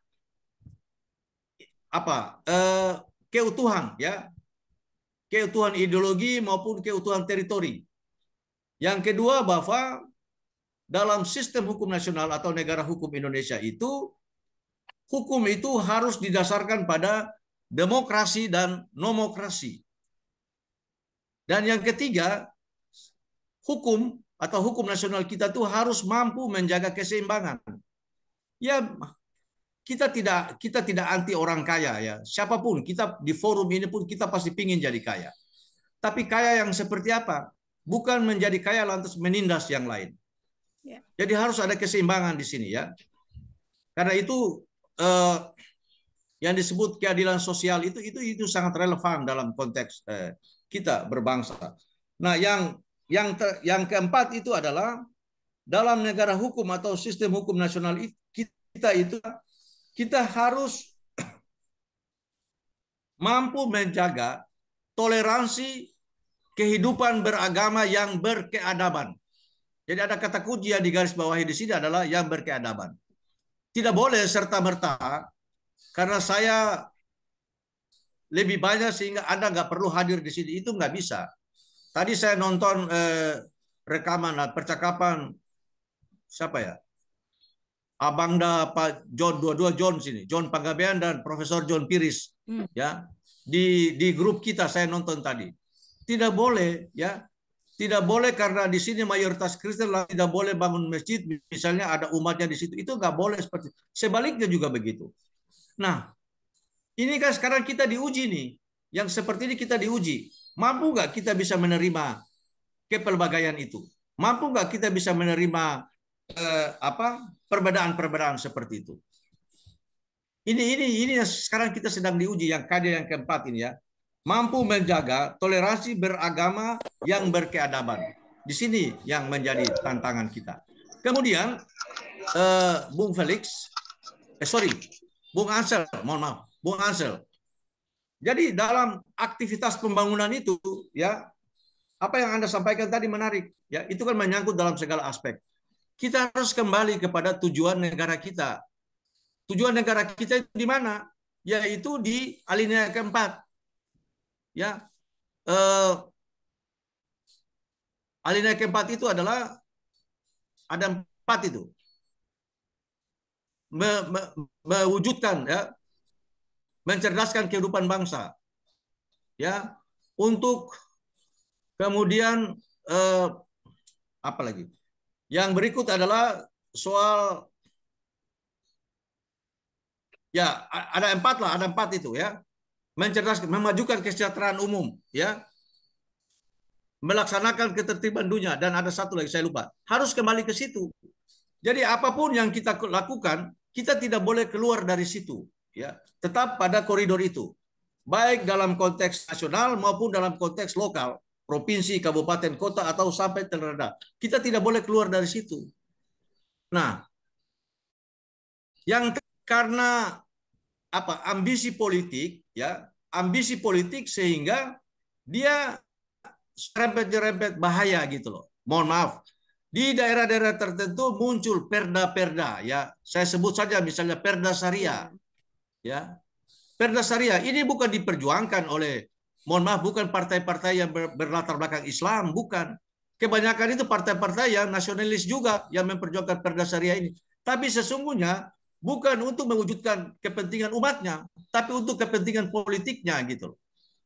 Di Bukit ya, saya 2 kali atau 3 kali percakapan di sana memunculkan begini. Ada satu calon bupati, dia kalah. Calon wali kota, Bukit Tinggi itu wali kota. Dia kalah. Alasan dia kalah sederhana.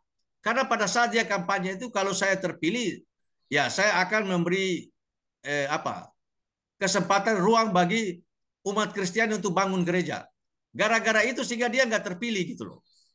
Nah, pemahaman saya, ya, saya melihat bahwa ini berarti kita belum tuntas dalam konteks memahami soal bagaimana kita berbangsa dan bernegara. Berarti Pancasila ini belum mendarat yang sesungguhnya. Sekitar tahun 90-an, ya, ini banyak orang Tapanuli Utara di sini, tolong saya dikoreksi. Waktu itu Eporusnya kalau tidak salah masih Pak Said Nababan, sudah almarhum Pak Said ini. Itu masyarakat di sana memberikan lahan untuk saudara-saudara kita yang muslim membangun masjid, ya. Saya kira ini adalah sebuah kesadaran, bukan karena kasihan, bukan faktor itu saya melihat. Tapi ini terjadi karena sebuah kesadaran bahwa dia sama dengan saya, sesama warga negara Indonesia, dilahirkan di Indonesia dan punya hak yang sama untuk hidup di Republik ini. Dalam konteks yang lebih luas, kalau di sini kita sudah selesai, Bung Felix, Anda punya hak menjadi bupati di Aceh, salah satu kabupaten di Aceh, ya. Ibu Dina punya hak juga menjadi gubernur Sumatera Barat misalnya, ya. Ya. Orang Minang juga punya hak untuk menjadi gubernur di tanah Papua. Nah, ini yang menjadi cita-cita besar Bung Karno dan kawan-kawan pada saat itu. Saya melihat seperti itu. Tapi dalam konteks sekarang ini, mohon maaf Bung Sendi, dengan adanya otonomi daerah, kita dikotak-kotakan lagi. Iya. Gitu loh. Nah, ini UKI, keluarga besar UKI ini harus bangkit. Kita harus tampil beda. Tampil beda dalam rangka bagaimana kita membuat suatu terobosan bahwa Pancasila itu dia hadir dalam harus masuk dalam berbagai lingkup kehidupan kebangsaan kita. Kalau besok-besok Bung Sendi terpilih, ya, terpilih jadi salah satu anggota dewan, ya, ya berlakulah seperti yang Bung Sendi ngomong saat ini gitu loh. Kira-kira begitu ya, maupun yang lainnya.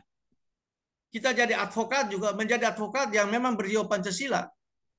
Ya, kita ya mungkin terlalu saya harus berani bilang bahwa mohon izin dengan hormat, janganlah kita nyogok-nyogok lah, ya. Saya tidak menuduh, tapi jangan kita biasakan, harus kita hentikan itu. Itulah Bung Felix, bagaimana kita mendaratkan kesadaran moral itu. Enggak boleh, ya. Enggak boleh gitu loh. Saya kira begitu, Ibu Dina. Oke, terima kasih Bung Nixon. Oke, lanjut.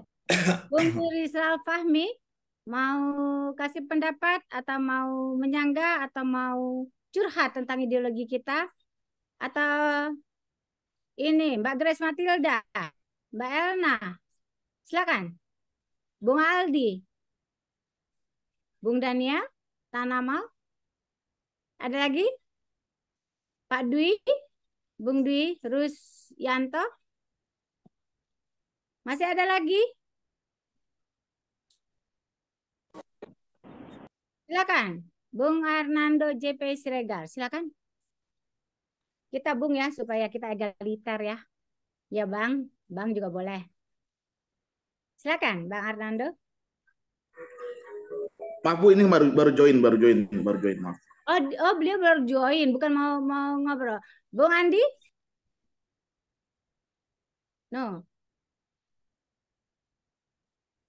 Ya, kalau Ada lagi? sambil menunggu yang lain, Hah? mohon izin saya mau merespon sedikit Silakan.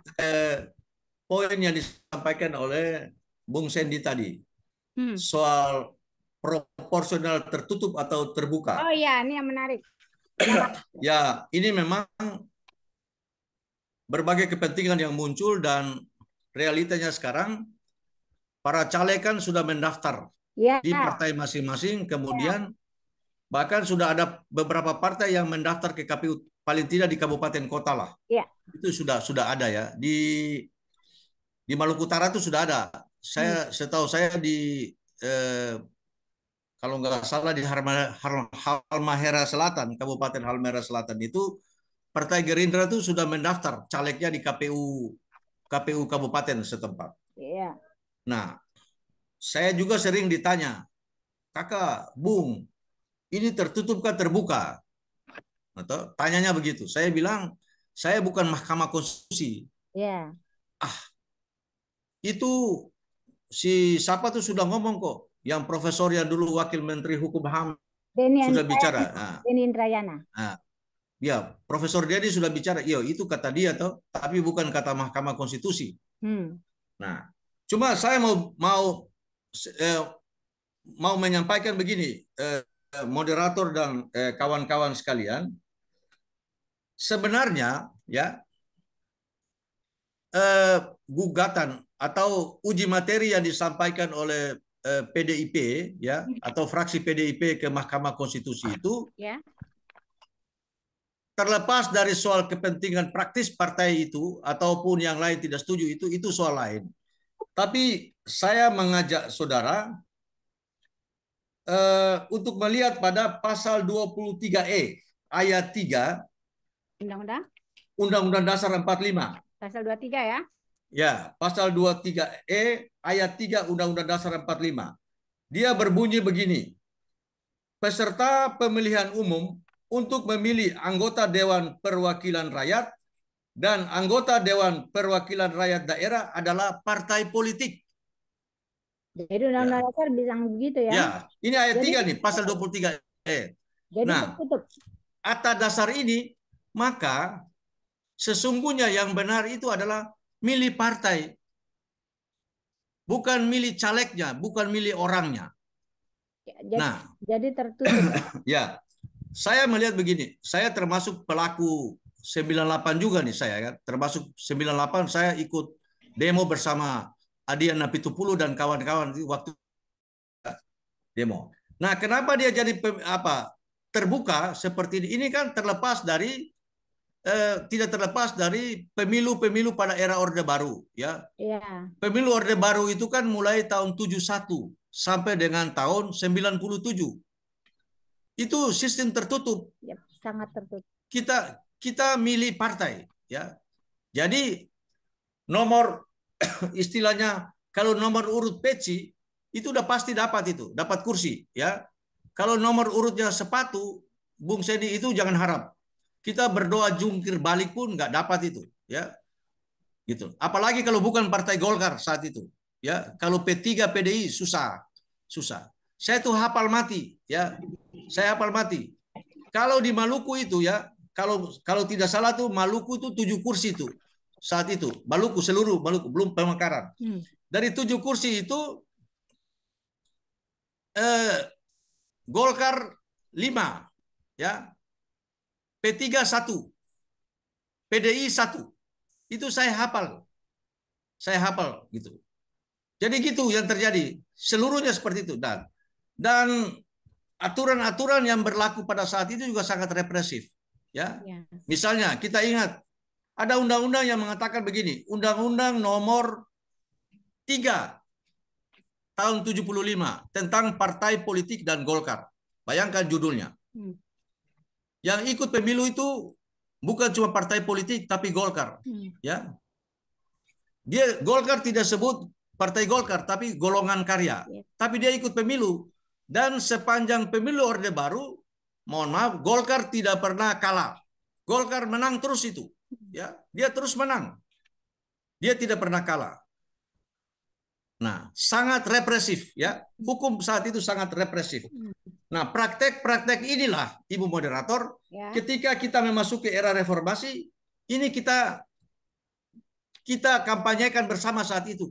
Bisa tuh sistem terbuka supaya kita tidak pilih kucing dalam karung. Karena begini, ketika tertutup pada era Orde Baru itu, mereka yang punya kedekatan dengan partai politik, itulah yang jadi. Iya. Itulah yang jadi. Nah, ini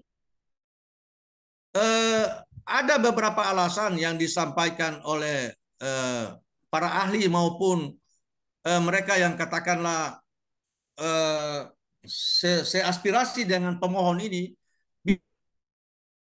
Ini kader-kader kami yang senior dan sebagainya itu banyak terkalahkan oleh pendatang baru, ya, oleh pendatang baru gitu loh. Misalnya tadi Ibu Moderator udah bilang artis mengalahkan tokoh-tokoh partai tertentu yang sudah kawakan di situ tapi kalah populer begitu loh. Nah, ini yang mau dikembalikan supaya yang dipilih kalau tertutup itu yang dipilih adalah hanya partai politik. Cuma begini, pertanyaan saya juga, apakah menjadi jaminan gitu, Bung Sandy? Dan Bung Felix, Bung Ansel, ya, apakah menjadi jaminan bahwa dengan tertutup itu dia jauh lebih demokratis daripada yang terbuka ini? Gitu. Menjadi itu. Makanya tadi saya mengatakan bahwa bagaimana kita bisa harus mewujudkan sebuah konsep dalam konteks etika bernegara itu seperti apa? Ini banyak kok. Kalau kita teliti banyak ya teman-teman atau para senior kita yang duduk di parlemen itu banyak suara tidak mencukupi. Tapi di bawah ini sudah bermain ya KPU dan lain-lain sebagainya. Ini saya bilang ini bukan rahasia lagi. Kita tahu sama tahu lagi. Tahu sama tahu gitu. Nah, jadi ini yang ada. Kemudian pasal 23 ayat 3 bilang begitu. Kemudian begini, andai kata Mahkamah Konstitusi memutuskan tertutup, ya, sementara ini mereka sudah berproses ini, ya, saya agak bercanda, Bung Sandy dan teman-teman sudah berproses ini, sudah daftar sana, daftar sini dan sebagainya. Kalau tertutup, ya gimana? Ya, saya melihat kalau sampai tertutup berarti MK juga melakukan apa ya? Ya, boleh dikatakan pelanggaran terhadap realitas sosial yang sesungguhnya gitu loh, Kak. Iya. Ya, ini. Jadi saya kira tertutup pun tidak ada jaminan juga, ya. Mungkin ya beberapa waktu yang lalu saya mohon maaf saya baca di suatu link Prof Arif Hidayat bilang begini, tertutup itu untuk mengurangi apa ya? budget apa money politik dan saya kira tidak suatu jaminan juga. Boleh Pak Arif mengatakan begitu tapi di lapangan susah ya. Saya kira saya mencoba mengomentari ini karena tadi sudah diawali oleh Bung Sandy, mungkin peserta yang lain ikut memanaskan soal ini gitu loh. Terima kasih Kak Dina. Oke, terima kasih Bung Nixon ya. Bagaimana? Kita sekarang masuk tertutup terbuka menjelang keputusan MK. Kalau tertutup itu diputuskan, walaupun dibilang udah dibocorkan sama Prof. Denny Indrayana, apakah emang harus dilaksanakan sekarang? Bung Sandi dan yang lain-lain juga udah daftarkan pemilu. Apakah bisa dilakukan mundur dan sebagainya? Silakan. Di sini ada Dr. Aladi Silain ya. Bung, kita pakai egaliter supaya karena kita masuk dalam kondisi hari lahirnya Pancasila, kita pakai Bung ya. Bung Aladin yang baru saja pergi ke Semarang ya, melihat pengukuhan Profesor Henry Yosodiningrat. Selamat ya, Pak Henry sudah jadi profesor. Bung Aladin mau kasih masukan tentang terbuka dan tertutup menjelang keputusan MK. Ada komentar? Jalan ya, nggak bisa ngomong. Oh, lagi di jalan. Bisa bicara, nggak bisa ya? Oke. Ya, kira nggak bisa. Hatinya saja yang berbicara. Silakan, teman-teman lain. Ada yang ini masukin. Coba kita dengar pendapat Bung Sandi sendiri. Enak tertutup atau terbuka? Sambil kita menerawang keputusan MK. Silakan. Ya, terima kasih, Bu Sekjen. Jadi memang kalau kita melihat tertutup terbuka, ini bisa jadi subjektivitas saya. Mengapa? Itu tidak berpengaruh untuk kita yang memang sudah hidupnya di partai. Karena saya dari sejak 2004 itu sudah bergabung di partai. Artinya apakah itu tertutup? Itu untuk partai semua. Karena kita habiskan waktu itu bertahun-tahun untuk kerja-kerja partai. Nah, kerja-kerja partai itu tidak harus menjadi anggota legislatif contohnya. Iya. Kerja partai itu atau kerja politik itu tidak harus menjadi menteri. Tidak harus menjadi, artinya di beberapa tempat kita bisa melakukan gerakan atau kerja-kerja politik. Nah, itulah yang diperlukan, yang disebut dengan kalau bahasa di dalam partai itu keuntungan kita ikut dalam proses kaderisasi. Saya kira petugas partai, bukan ya? Ya, kalau bilang petugas partai itu memang ya boleh-boleh saja kan gitu. Sah saja lah kalau kita melihat sah saja.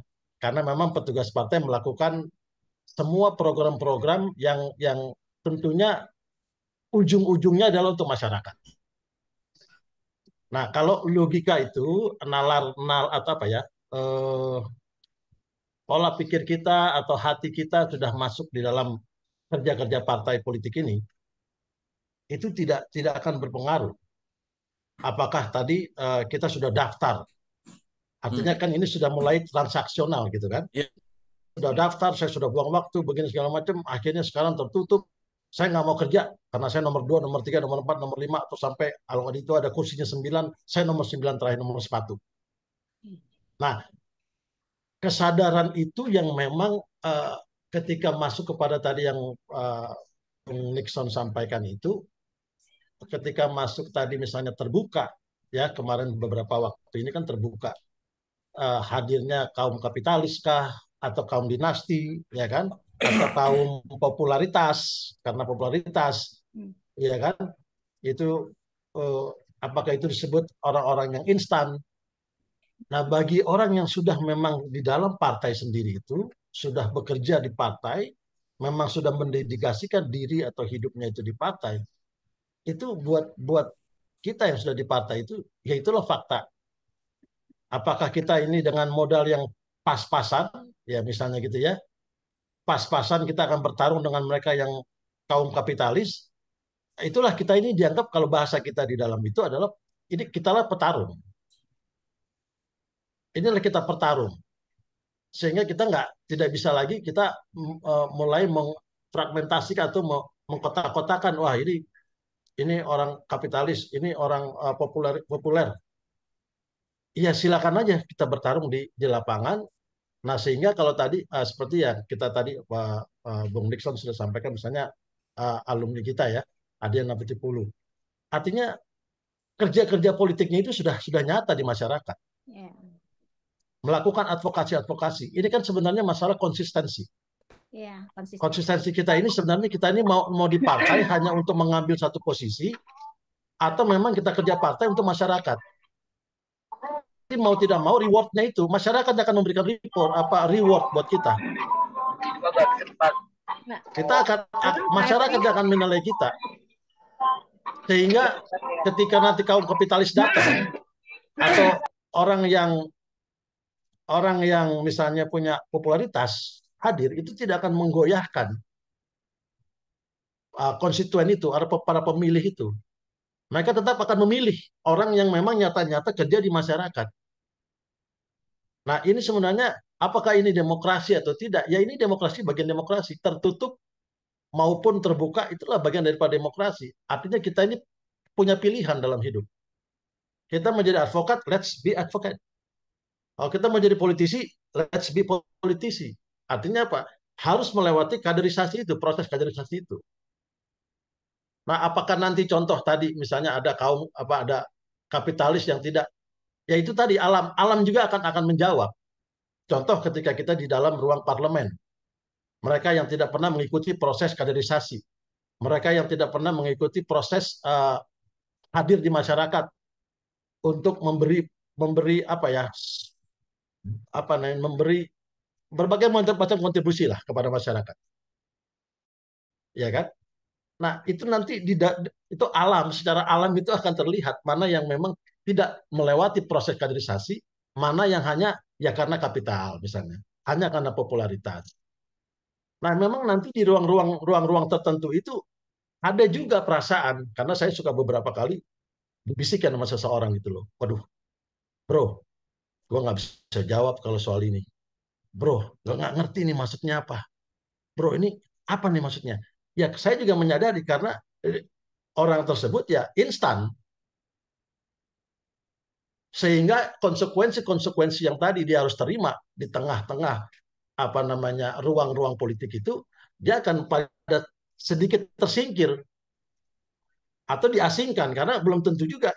Contoh saya bertanya kepada orang itu misalnya gitu, gimana nih nanti kebijakan ini menurut saudara, menurut you gimana? Saya tahu dia tidak akan bisa jawab.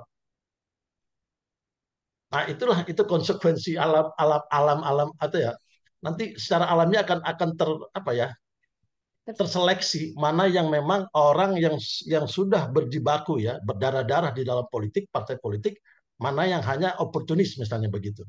Tapi persoalannya apakah oportunis itu demokratis? Demokratis. Iya. Iya. Boleh. Apakah itu sah? Sah. Karena Undang-Undang Dasar 45 konstitusi kita mengatur semua orang boleh memilih dan juga dipilih.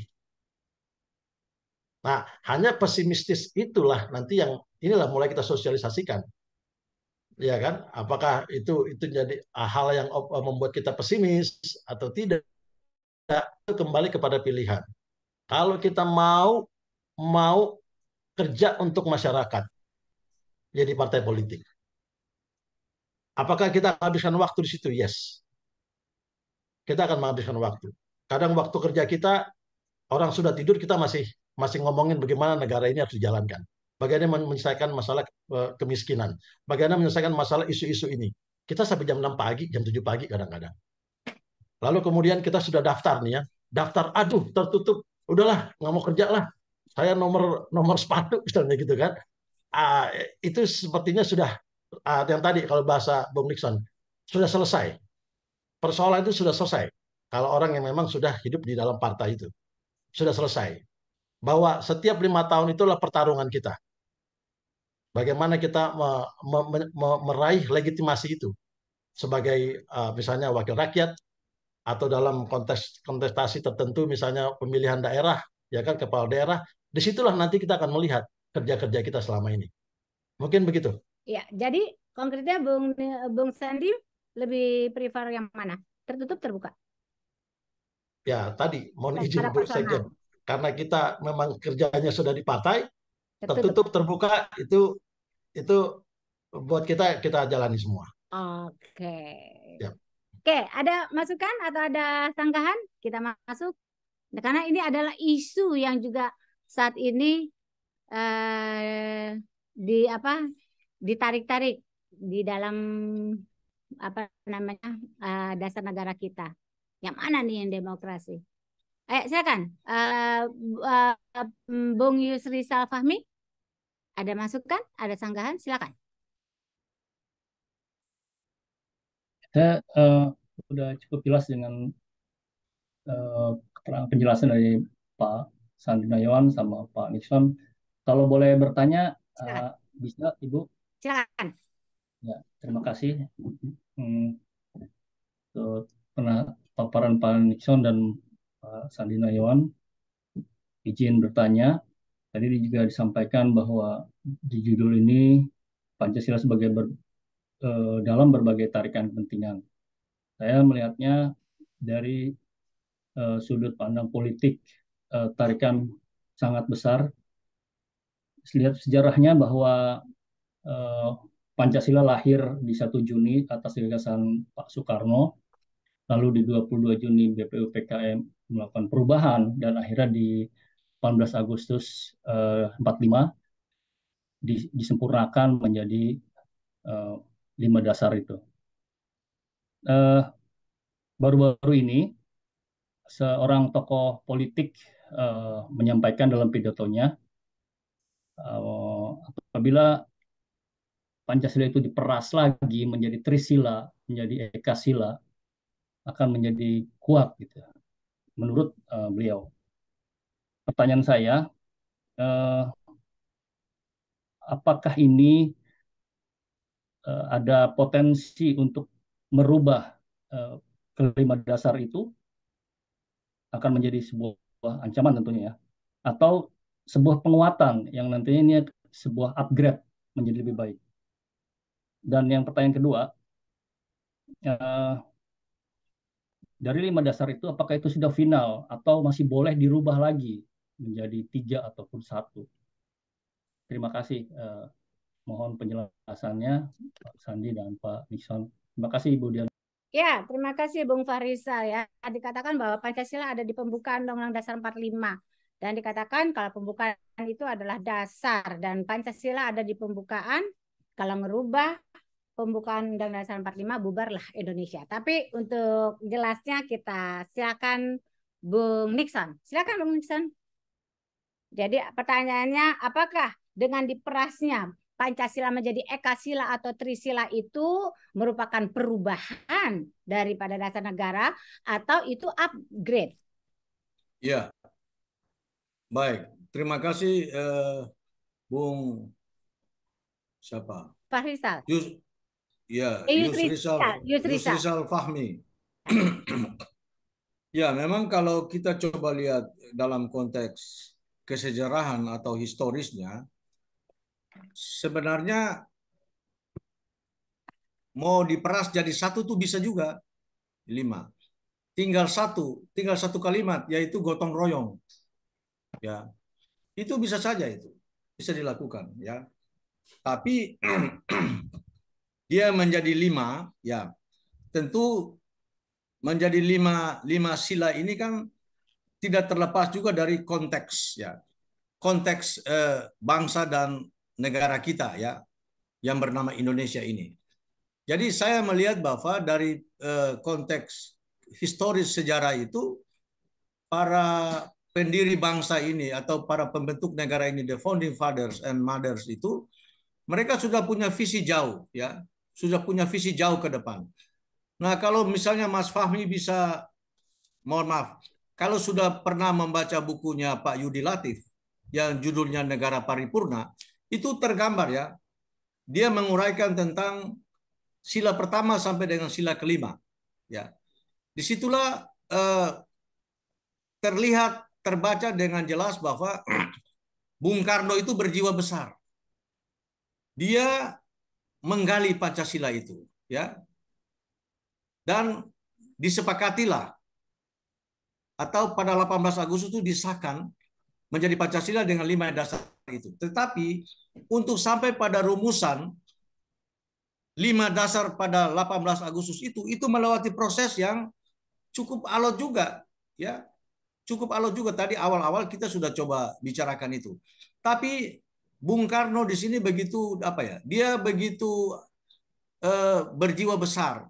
Dia mempersilahkan ya Muhammad Yamin dengan perspektifnya maupun yang lainnya dengan perspektifnya, ya, sampai pada Piagam Jakarta ya dengan 7 kata itu. Saya sudah coba sebutkan tadi. Tapi pada akhirnya itu juga dirubah ya dengan kebesaran jiwa, kepatriotan dan kebangsaan mereka pada saat itu. Jadilah Pancasila Misalnya sila pertama adalah ketuhanan yang Maha Esa. Nah, pertanyaannya adalah apakah masih bisa dirubah? Ya, secara normatif kita pasti mengatakan tidak perlu dirubah. Ini kembali pada ketika Undang-Undang Dasar ini mau dirubah, ya. Saat itu ada konsensus atau ada komitmen bersama. Yang bisa dirubah itu hanyalah pada batang tubuh. Tapi pembukaan dan NKRI itu tidak bisa dirubah. Nah, tapi kalau hari ini misalnya dipaksakan mau dirubah, mohon maaf ya, jangan dibuat berita. Menurut saya bisa juga dirubah, tapi mungkin kita nggak Indonesia lagi. Iya. Itu loh, Kak Dina. Iya. Kita nggak Indonesia lagi. Jangan-jangan saya sama Bung Nayon ketemu aja mesti pakai paspor gitu, toh. Iya. Nah, jadi apapun juga kita harus tetap bagaimana caranya dengan cara kita, bagaimana kita membangun sebuah diskursus supaya Pancasila ini tetap berada di hati kita, berada di tengah-tengah kehidupan keluarga, kehidupan bangsa ini gitu loh. Itu. Nah, apakah sudah final? Ya. Final dan tidaknya itu, final itu adalah itu sebuah proses. Seperti kita ini sebagai orang Indonesia pada saat ini. Ada 19 orang ya dari berbagai latar belakang. Nah, tentu saya misalnya sebagai orang Halmahera, saya tidak pernah bercita-cita menjadi orang Halmahera tentunya. Begitu juga sahabat saudara saya Dr. Aladin Sirait tidak pernah bercita-cita menjadi orang Batak. Iya. Bung Sendi tidak pernah bercita-cita menjadi orang Minahasa dan lain sebagainya. Tapi kita dilahirkan oleh pasangan orang tua kita dari suku tersebut. Jadi harus kita terima, ya. Itu. Harus kita terima sebagai sesuatu yang given. Kurang lebihnya seperti itu. Nah, jadi pertanyaannya apakah sudah final? Menurut saya secara normatif sudah final, tapi mencapai final yang paripurna ini adalah sebuah proses yang berlangsung secara terus-menerus. Jadi menjadi manusia Indonesia dengan dasar ideologi Pancasila ini adalah sebuah proses yang tidak harus berhenti di sini pada 1 Juni hari ini. Nah, tapi berlangsung secara terus-menerus. Nah, karena itu saya menghayati apa yang dikatakan oleh Pak Rektor kita, UKI hebat. UKI hebat itu bukan dalam konteks fisiknya atau apa ya, tapi hebat dalam konteks keindonesiaan. Ya, UKI bisa menerima siapa saja untuk belajar di UKI tanpa melihat dari mana dia datang. Itulah kehebatan. Ini paling tidak menurut perspektif saya, ya. Itu. Jadi kita harus terima Indonesia yang paripurna, Indonesia yang harus berproses secara terus-menerus.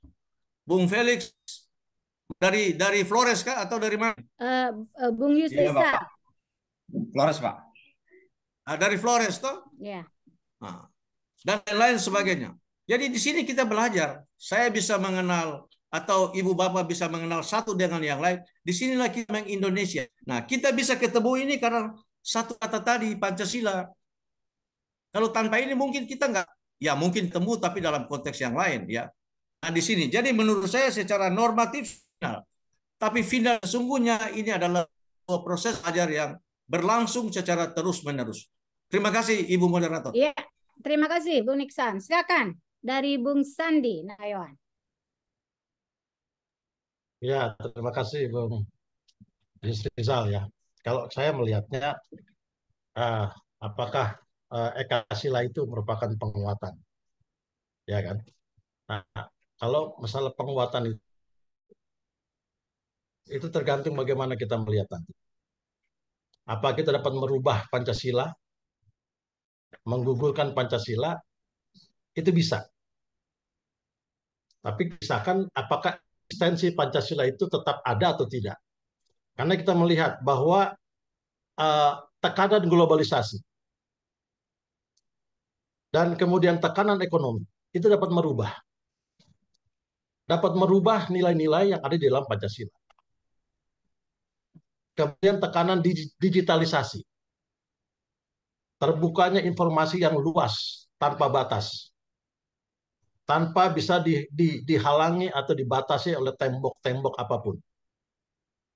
Nah, tadi yang disampaikan oleh Bung Nixon tadi, Ekasila itu kalau kita Pancasila itu ketika kita peraskan 5 sila itu menjadi royong.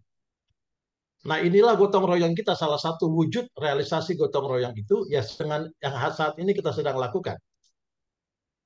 Bahwa kita sedang sosialisasikan bahwa ada loh Pancasila. Apakah itu dengan globalisasi, individu-individu atau kelompok-kelompok tertentu berubah, sudah mengabaikan nilai-nilai Pancasila, itu bisa terjadi. Tetapi apakah itu merubah Pancasila? Itu pun kalau menurut saya secara subjektif, ketika ekonomi menjadi kuat, kapitalis menjadi kuat, itu bisa saja terjadi. Hanya eksistensinya itu, eksistensi Pancasila itu apakah itu bisa dirubah? Tidak bisa. Ketika ini masih dalam koridor NKRI, Negara Kesatuan Republik Indonesia. Sehingga pilar-pilar itu yang akan menjadi kekuatan kita, yaitu NKRI, kemudian Bhinneka Tunggal Ika, kemudian Undang-Undang Dasar 45, dan Pancasila itu sendiri. Itulah 4 pilar yang memang sekarang sampai hari ini terus dipertahankan, tetap terus disosialisasikan. Jadi kalau di MPR itu, di lembaga parlemen, setiap periode 4 pilar itu selalu dilakukan, Bung Jurizal. Tujuannya apa? Itu kita masuk, semua anggota DPR RI, kemudian DPD, semua seluruh dibekali dengan program-program yang disebut dengan 4 pilar itu. Bagaimana masyarakat di seluruh pelosok itu mengetahui, terus tersosialisasikan, yaitu yang disebut dengan NKRI. Kemudian Bhinneka Tunggal Ika, itu apa sih sebenarnya Bhinneka Tunggal Ika itu? Kemudian apa itu yang disebut dengan Undang-Undang 45 yang merupakan sumber daripada hukum kita, dan kemudian apa itu Pancasila. Nah, itu upaya-upaya yang dilakukan oleh pemerintah, terus mengupayakan. Karena apa? Kita tidak bisa atau mengenyampingkan bahwa fakta globalisasi, tekanan globalisasi, ekonomi, dan juga digitalisasi ini dapat mempengaruhi budaya, cara berpikir kita sebagai bangsa negara, sekalipun individu. Nah, inilah pagar-pagar ini yang sekarang kita sebagai anak bangsa ini, ya satu, kalau kita menyadari, maka kita perlu menulari, menyampaikan ketika ada teman kita, sahabat kita, atau coworkers kita yang sepertinya dari bicara bahasanya, cara berbicara, kemudian cara menuangkan opini maupun pemikiran-pemikiran, ini sudah di luar koridor Pancasila. Ya inilah kewajiban kita sebagai anak-anak bangsa. Karena tadi yang saya bisa jawab, itu bisa, Bung Yusrizal, bisa bangsa bahkan menghilangkan nilai-nilai Pancasila itu. Tadi 3 hal tadi. Itu mungkin, Bung Yusrizal. Oke, terima kasih Bung Sandi. Tanpa terasa waktu kita 2 jam diskusi. Walaupun diskusi ini akan kita lakukan, IKMH UKI akan secara periodik lakukan ya, diskusi online yang tidak yang informal dan membahas isu-isu aktual, bahkan juga di hari-hari besar negara kita. Pada dasarnya Pancasila yang waktu itu disampaikan dalam pidato Bung Karno 1 Juni 1945 baru menjadi dijadikan hari lahirnya Pancasila 1 Juni itu tahun 2016 berdasarkan PP 24 2016 oleh Presiden Jokowi. 1 tahun kemudian tahun 2017 baru dijadikan hari libur nasional. Tetapi Pancasila bukan selesai begitu dia dijadikan dasar negara dan udah dibuat menjadi hari nasional, libur nasional, tetapi Pancasila harus terus dibudayakan menjadi life view dan juga lifestyle daripada semua anak bangsa, sehingga negara kita walaupun kita masuk ke dalam globalisasi yang borderline, kita tetap memiliki nilai-nilai yang luhur yang sebenarnya sudah ada sejak nenek moyang kita Jangan sampai tergerus oleh globalisasi dan segala hal. Sehingga seperti tadi Pak Nixon bilang, mungkin kita harus mendiskusikan bagaimana sih etika bernegara yang berdasarkan Pancasila itu mungkin kita akan pikirkan untuk menjadi sumbangan kita atau menjadi proceeding dari IKMH UKI untuk yang berkepentingan. Oke, tanpa terasa kita akan tutup acara ini dan saya minta untuk Bung Felix tutup dalam doa supaya hari libur nasional ini ada hari kejepit nih ya kita ya. Sampai hari Senin ada yang bilang sampai hari Minggu kita boleh mengisinya di dalam cara Tuhan. Silakan Bung Felix. Baik, terima kasih untuk mengakhiri diskusi kita pada siang ini. Izinkan saya membawakan doa ini secara Katolik. Marilah kita berdoa dalam nama Bapa dan Putra dan Roh Kudus. Amin. Allah Bapa dalam surga, puji dan syukur kami aturkan kehadirat-Mu atas segala berkat dan penyertaan-Mu sepanjang hari ini, lebih khusus dalam diskusi kami mengenang lahirnya Pancasila. Tuhan, kami sangat berterima kasih karena Engkau telah memberikan kami kehidupan yang sangat luar biasa. Dan ya Tuhan, berkatilah kami semua yang mengikuti diskusi ini, senior-senior kami, Magister Hukum UKI, semoga kami selalu diberkati, diberikan kekuatan, kemurahan hati, dan rezeki yang melimpah. Ya Tuhan, itulah doa dan pengharapan kami. Dalam nama-Mu, Tuhan dan pengantara kami. Amin. Amin, terima kasih. Amin. Sebelumnya kita foto bersama dulu. Tolong Dinda, tolong di foto. Jadi di foto semuanya yang satu frame begitu. Tolong. Azik, Bu Andi. Zoom ininya udah semua ya. Oke. Sampai ketemu di next discussion. Baik, terima kasih semua. Terima kasih. Terima kasih Bapak Ibu. Terima kasih.